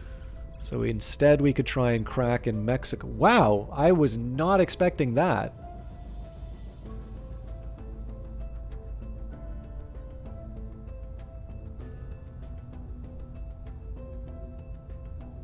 Maybe this is worth spending some influence on. Yeah. Targeting their key people. Reporting in. Reporting in. Okay, so this guy we will plead the case in Canada. I will tell our We could story. spend some money, but I Acknowledged. don't think I want to there. This is just a flyer at this point. There's not a whole lot. I mean, I guess I can try and advise science, but well, I mean Mexico, I guess. Establishing control. What's the op? And Ruby. 1% or 0%. I mean, there's always the danger of a critical failure if we boost the... yeah. Targeting the opposition. It's not a good chance, but what else am I going to do, right? Oh, thank you very much for sharing that, Algrins. Okay, I have like seconds before I hit the 3-hour mark, but let's see how this stuff turns out. And I can make some decisions later. Okay, project complete. We have completed the Alien Signatures project. There is no doubt extraterrestrial life has touched down on Earth. The many questions we have regarding its origin, its species, and its intent will have to wait. All that matters now is finding it. By cross-referencing reports of unusual events in the vicinity of the landing site with similar data from our global intelligence network, we've developed a tracking system to be able to reliably identify disappearances most likely resulting from alien activity. We have completed the Research Alien Signatures objective. Our studies of the crash site have determined that a motile sapient life form survived the crashdown and moved with purpose into the nearby wilderness. We have no footage of the creature, nor any further sighting reports. Worryingly, however, we are receiving reports of strange occurrences in nearby communities, including disappearances of both animals and people.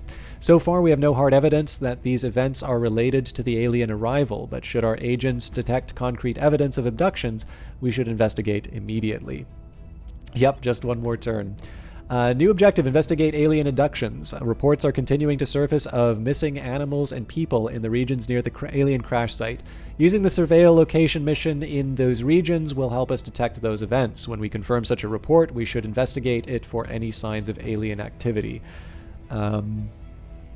Conduct surveil location missions in regions near any alien crash sites. If abductions are detected, send a counselor on an investigate alien activity mission to that location.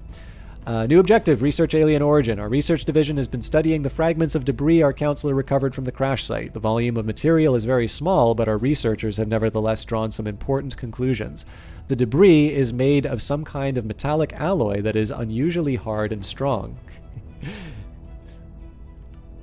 Sorry, I can't.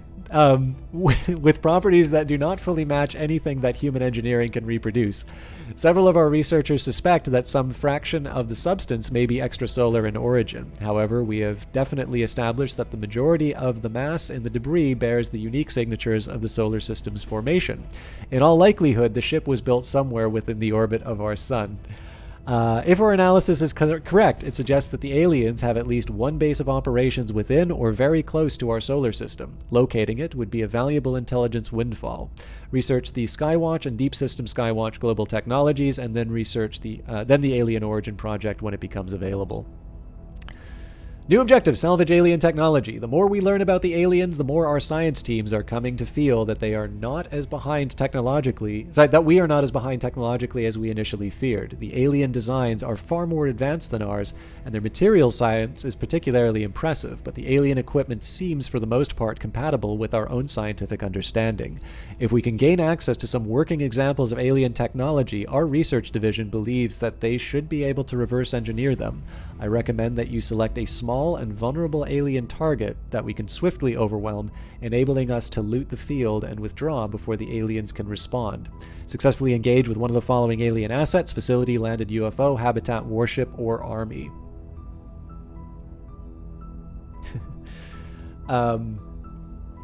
Yeah, so only thing I'll say about this jetpack, like, I'm not a huge fan of EB, and it's mostly because here they're really aggressive in pushing used games, and it's a way that I feel developers get cheated a little bit on the money, and honestly, the quality of the used stuff is really not that good there.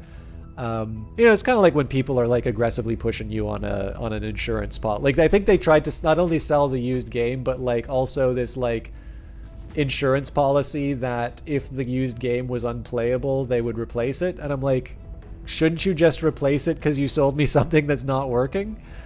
So like, I don't care that much for them, to be honest. But the thing is that like, beyond initially buying the object from them, my relationship is actually with my bank. It's actually the bank I use that has it. So like, credit approval was like not even a question. Well, chances are it's a retail thing, right? So unless you've got a public record, you probably get approved for it anyway.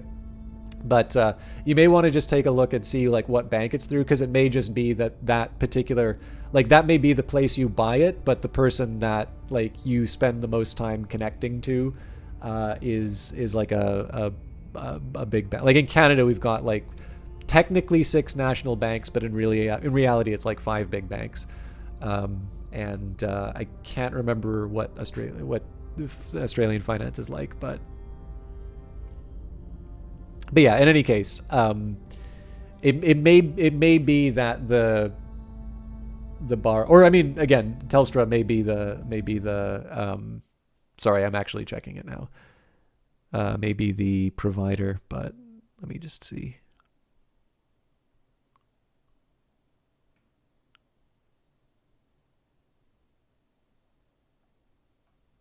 Oh yeah, telecom. Oh god, jetpack. One day you and I need to sit down and have a nice big complaining session about telecommunications in our respective countries, because oh god, I hate Canadian telecom so much. Okay, my apologies. So yes, okay, we need to punch the aliens on the nose. Got it. So this would be for my hab. I'm not really going to need that right now, and I feel like audience research will give me a boost towards something that I actually really need right now.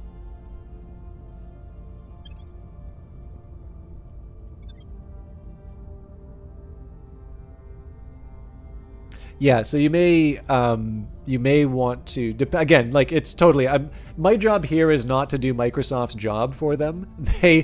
They kind of need to convince you that it's worth it, and including their partners. But just based on my own experience of it, you may want to see the bank that's financing the 0% loan, because I suspect all that at least if it works like in Canada, the only connection with Telstra is going to be probably that is the building you walk into to buy it.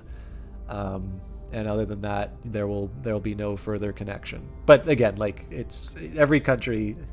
If you want to read a complete, like, it's long. If you want to know about the history of telecom, there's a really good Wired article by Neil Stevenson called Mother Earth Motherboard. I believe it's available online for free. It's enormous, but it's fascinating. I actually wound up picking up the Arthur C. Clarke book on telecom, How the World Was Won, O-N-E. And I thought that was a really interesting... the Academy now has tanks.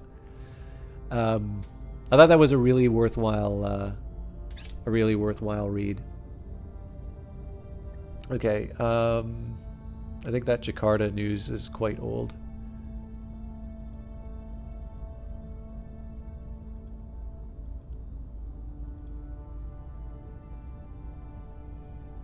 Yeah, so this is what we were talking about before. A large typhoon has struck the Phnom Penh region in Cambodia.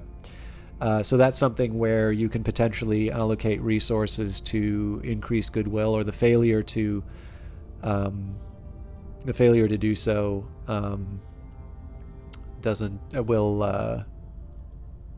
will hurt your chances. Let's do a quick second here just to see. So, controllers, nations, industrial space building. We hold no sway in their minds. That's a shame. Let's repeat that mission. Salvage alien technology, research alien origin, investigate. Okay, so none of these we can do. Tutorial objectives. This. They slipped away from us. That's fine. I'll repeat.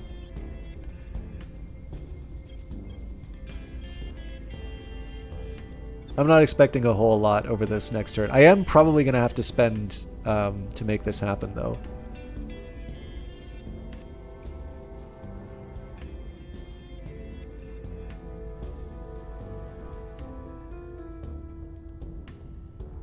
Yeah, Xbox All Access was definitely the one I was using.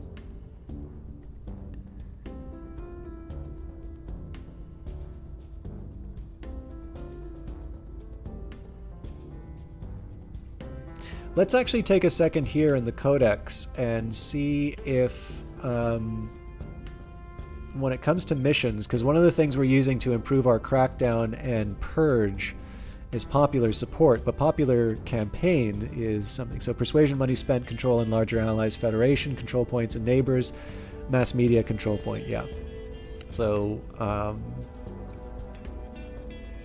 the fact, oh God. What is it with you people in Belize? Alien Fleet Victor 1 completes the transfer. Victor 1 has arrived in low Earth orbit. This isn't as important to me, but it is...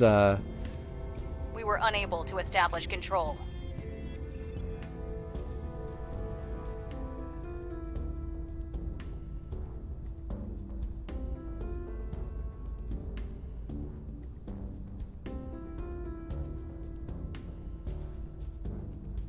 Our enemies are still in control. Yeah, again, this wasn't a surprise.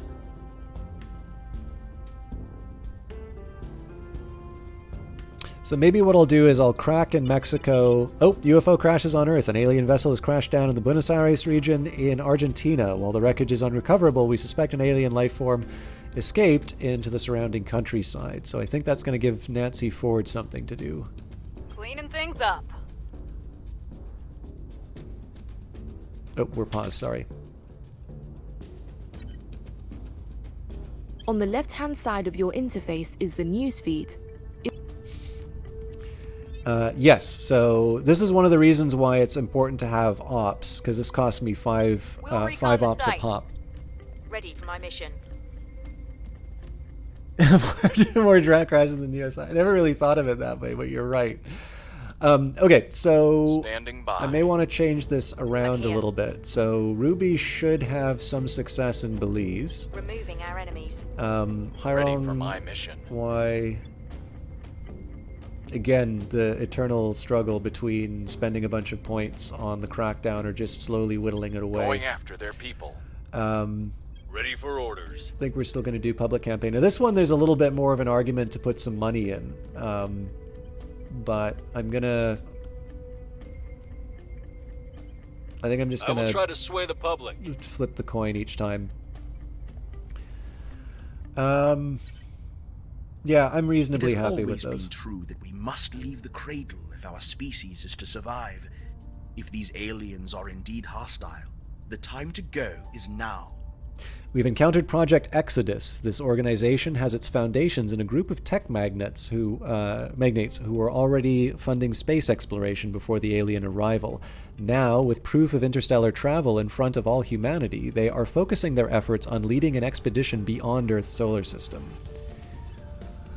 Okay, so I really want to see how like the Belize mission turns out and see whether or not we have any hope in terms of Canada and such. But I do really need to sort this out. So at a minimum, I'm going to bed at 5 a.m. right now, and that is as much a testament on Terra Invicta as anything else. But I really gotta get my sleep under control. So let's talk a little bit. So this is definitely not where I wanted to be in terms of the playthrough, right? By far the biggest blunder is what happened in Canada. I definitely thought I had a lot more time. But how about one more turn? Yes, indeed. This is why I'm paused right now, because I know if I unpause it, there's just going to be a sequence of events that keeps coming in and forcing me through. Who needs bedtime anyway? Takri, how are you doing? I hope you got a chance to hear about... what was the exact description?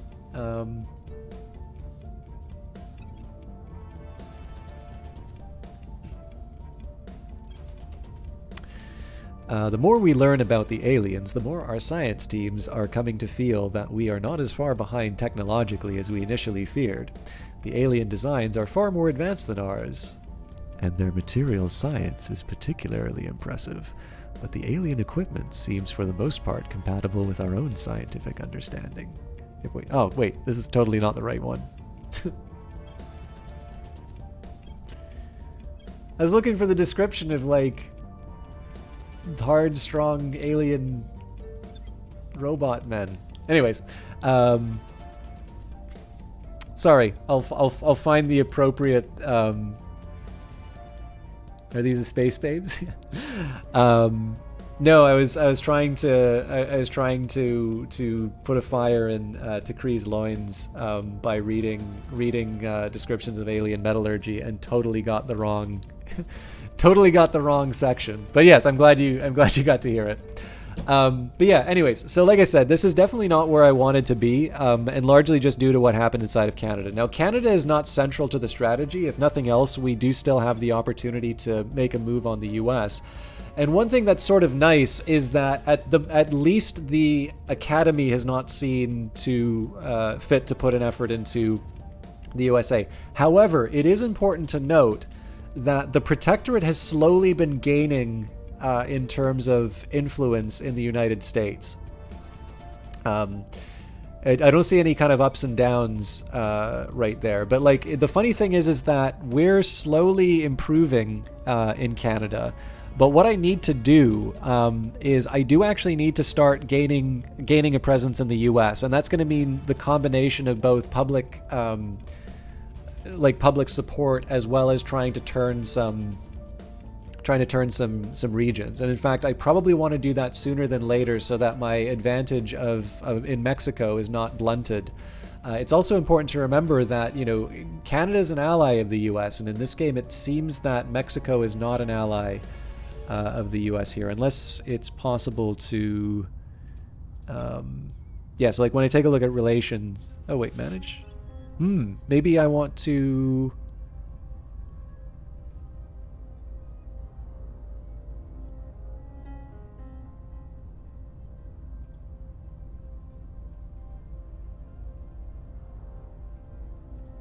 There we go.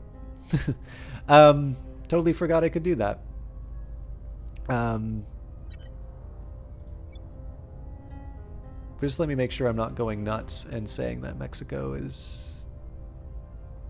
Presumably alliance implies a bi-directional relationship, but it doesn't matter what I think, it matters what the game thinks.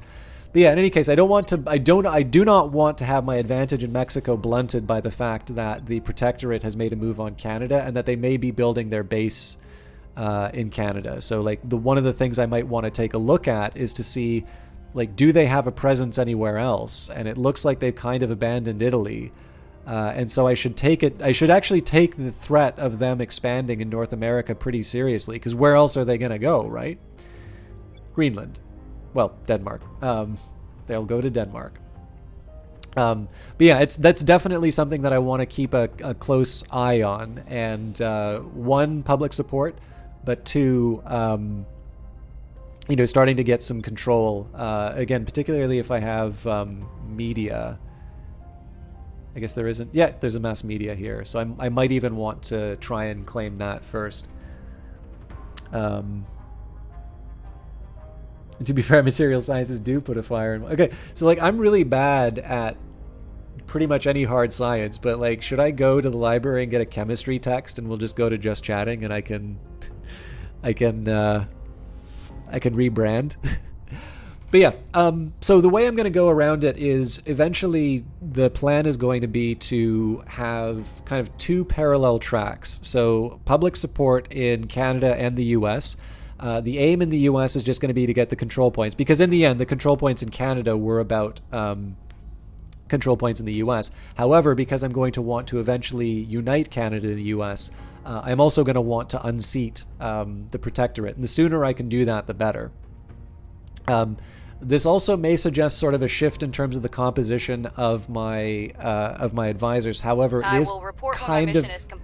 is kind of nice that I've got Nancy Ford to investigate alien activity. So even though they're not particularly useful right now, I can sort of send them off on kind of globetrotting missions and then get them to advise science in the United States when it becomes mine. Now, again, if we find out that there are enemy factions that wind up with a presence in the United States before we get it, I'm really going to have to reconsider this strategy. Like, if it doesn't work out, sometimes I just got to admit the game's changed. The strategy might have worked in the demo once, but that doesn't necessarily mean that it's viable in the long term.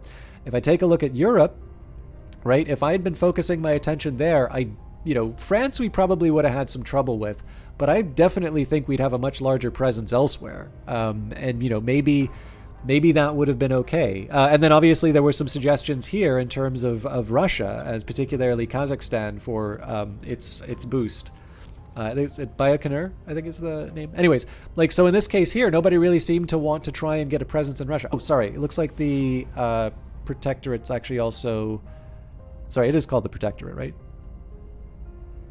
Yeah. Protectorate actually looks like they built a presence in Sweden as well. I just wasn't paying attention. But yeah, in this case here, actually, Russia does... In this case, people didn't really pursue pretty much anywhere in the East, really. Like China, Japan. I think, wasn't there a Korean presence? Yeah, the initiative took North Korea, and it looks like they're working on South Korea as well.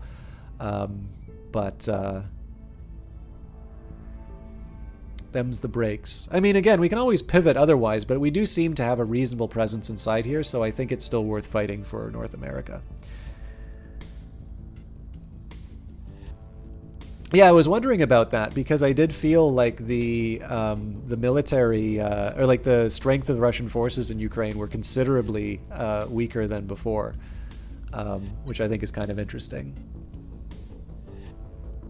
You could chalk it up as a learning campaign and fire up a new campaign. Yeah, absolutely. I definitely like trying to see stuff go through to the end, because I think you can still learn. First of all, you get good stories out of pulling stuff out of the fire, but sometimes learning how to handle defeat. Are you just going to slowly push the, are you slowly going to try and land the craft, or are you destined to just crash and burn? Those are sometimes teachable moments as well. If I feel like it's utterly hopeless and that there's not much to get out of streaming for this, that's another matter. But I don't think this is something that can't be recovered. And I actually think there's going to be some lessons that I learned about how to try and dislodge an opponent. So I'd definitely be interested in pursuing that. But I did promise I was going to shut up. I am going to see if I can find someone to host tonight. Let's do... Oh, cool. My old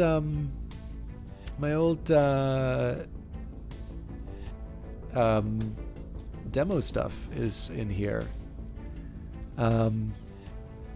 Anyways,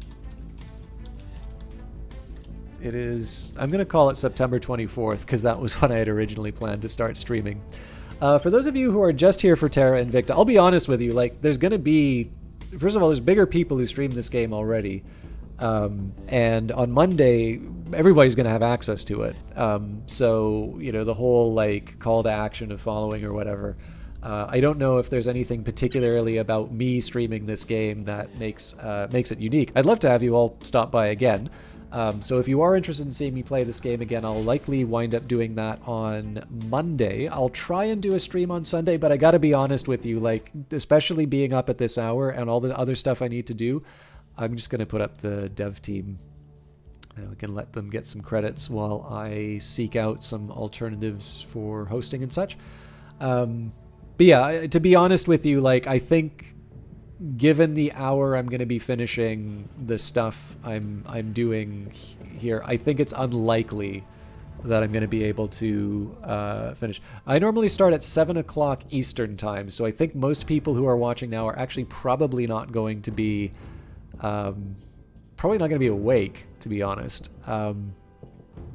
But yeah, if you are interested in seeing both the continuation of this campaign and all of that, most likely Monday. Again, I'm not going to rule out Sunday, but I definitely think it's much more likely I'm going to do this on Monday.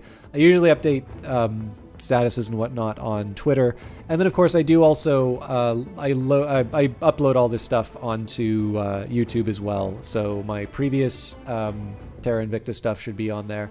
But when I do sort of when I settle into like a full campaign, I'll probably put it on like a playlist or whatever. It's youtube.com/systemchalk. So if you are interested in terms of seeing how this stuff turned out and you don't particularly want to commit to live streams, that's another option available to you.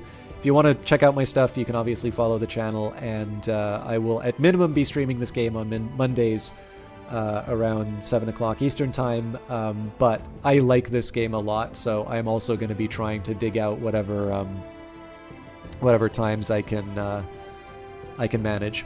So, sorry. To be honest, you don't really like the big streamer experience. Appreciate the cozy community with 3 or 4 active comments. Yeah, I mean, I don't. Infiltrating South Korea seems like to make infiltrating South Korea harder. Yeah, I think if you have presence in rivals, there's a penalty, if I'm not mistaken. I can double check that in the codex at some point, but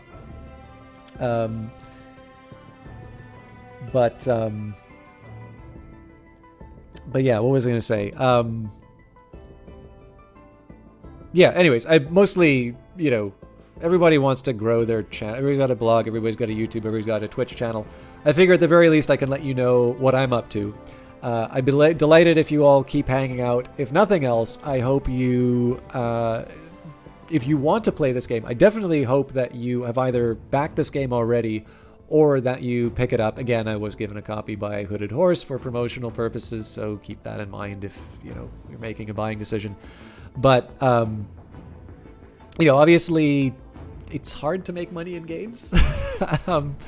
It'd be nice to see stuff like this, which I'm obviously very interested in, and it seems like there's a lot of people interested in this stuff, and clearly more of it happens if it can find an audience and be successful.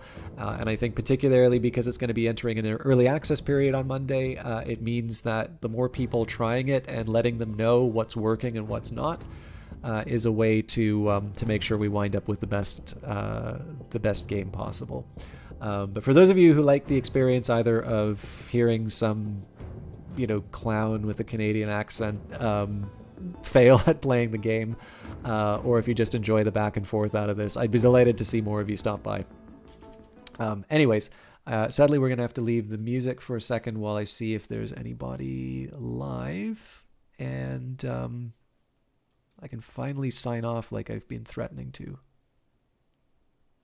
Oh, there's actually a few more of you in chat than I thought there was going to be. Looks like Bike Man is still streaming this, so I do apologize for those of you who like the small streamer experience. Looks like it's 909 viewers. So I'm going to do the raid. It would have been nice if there's a smaller streamer that I could host. There is, by the way, actually, I will do a quick shout out to the Wolf Arok, who's doing a retro stream. they're a fairly nice person. I am going to raid the Terra Invicta stream just because I sort of feel like it's important. I'd like to see support for Terra Invicta, not to like just leverage that into some other thing. But for those of you who are looking for small streams, Wolf Arok is somebody who I sometimes hang out with, who gives you that small stream feeling. So if you're looking for Terra Invicta, stick around for the raid. For those of you looking for small streamers, Wolf Arok is a moderator for Outworld, who's a streamer that I've known pretty much since I started on the platform. Have a wonderful evening. Those of you going to bed, have a good sleep. For those of you starting your day, I hope you have a good day. See some of you Monday, and watch the skies. Have a good one.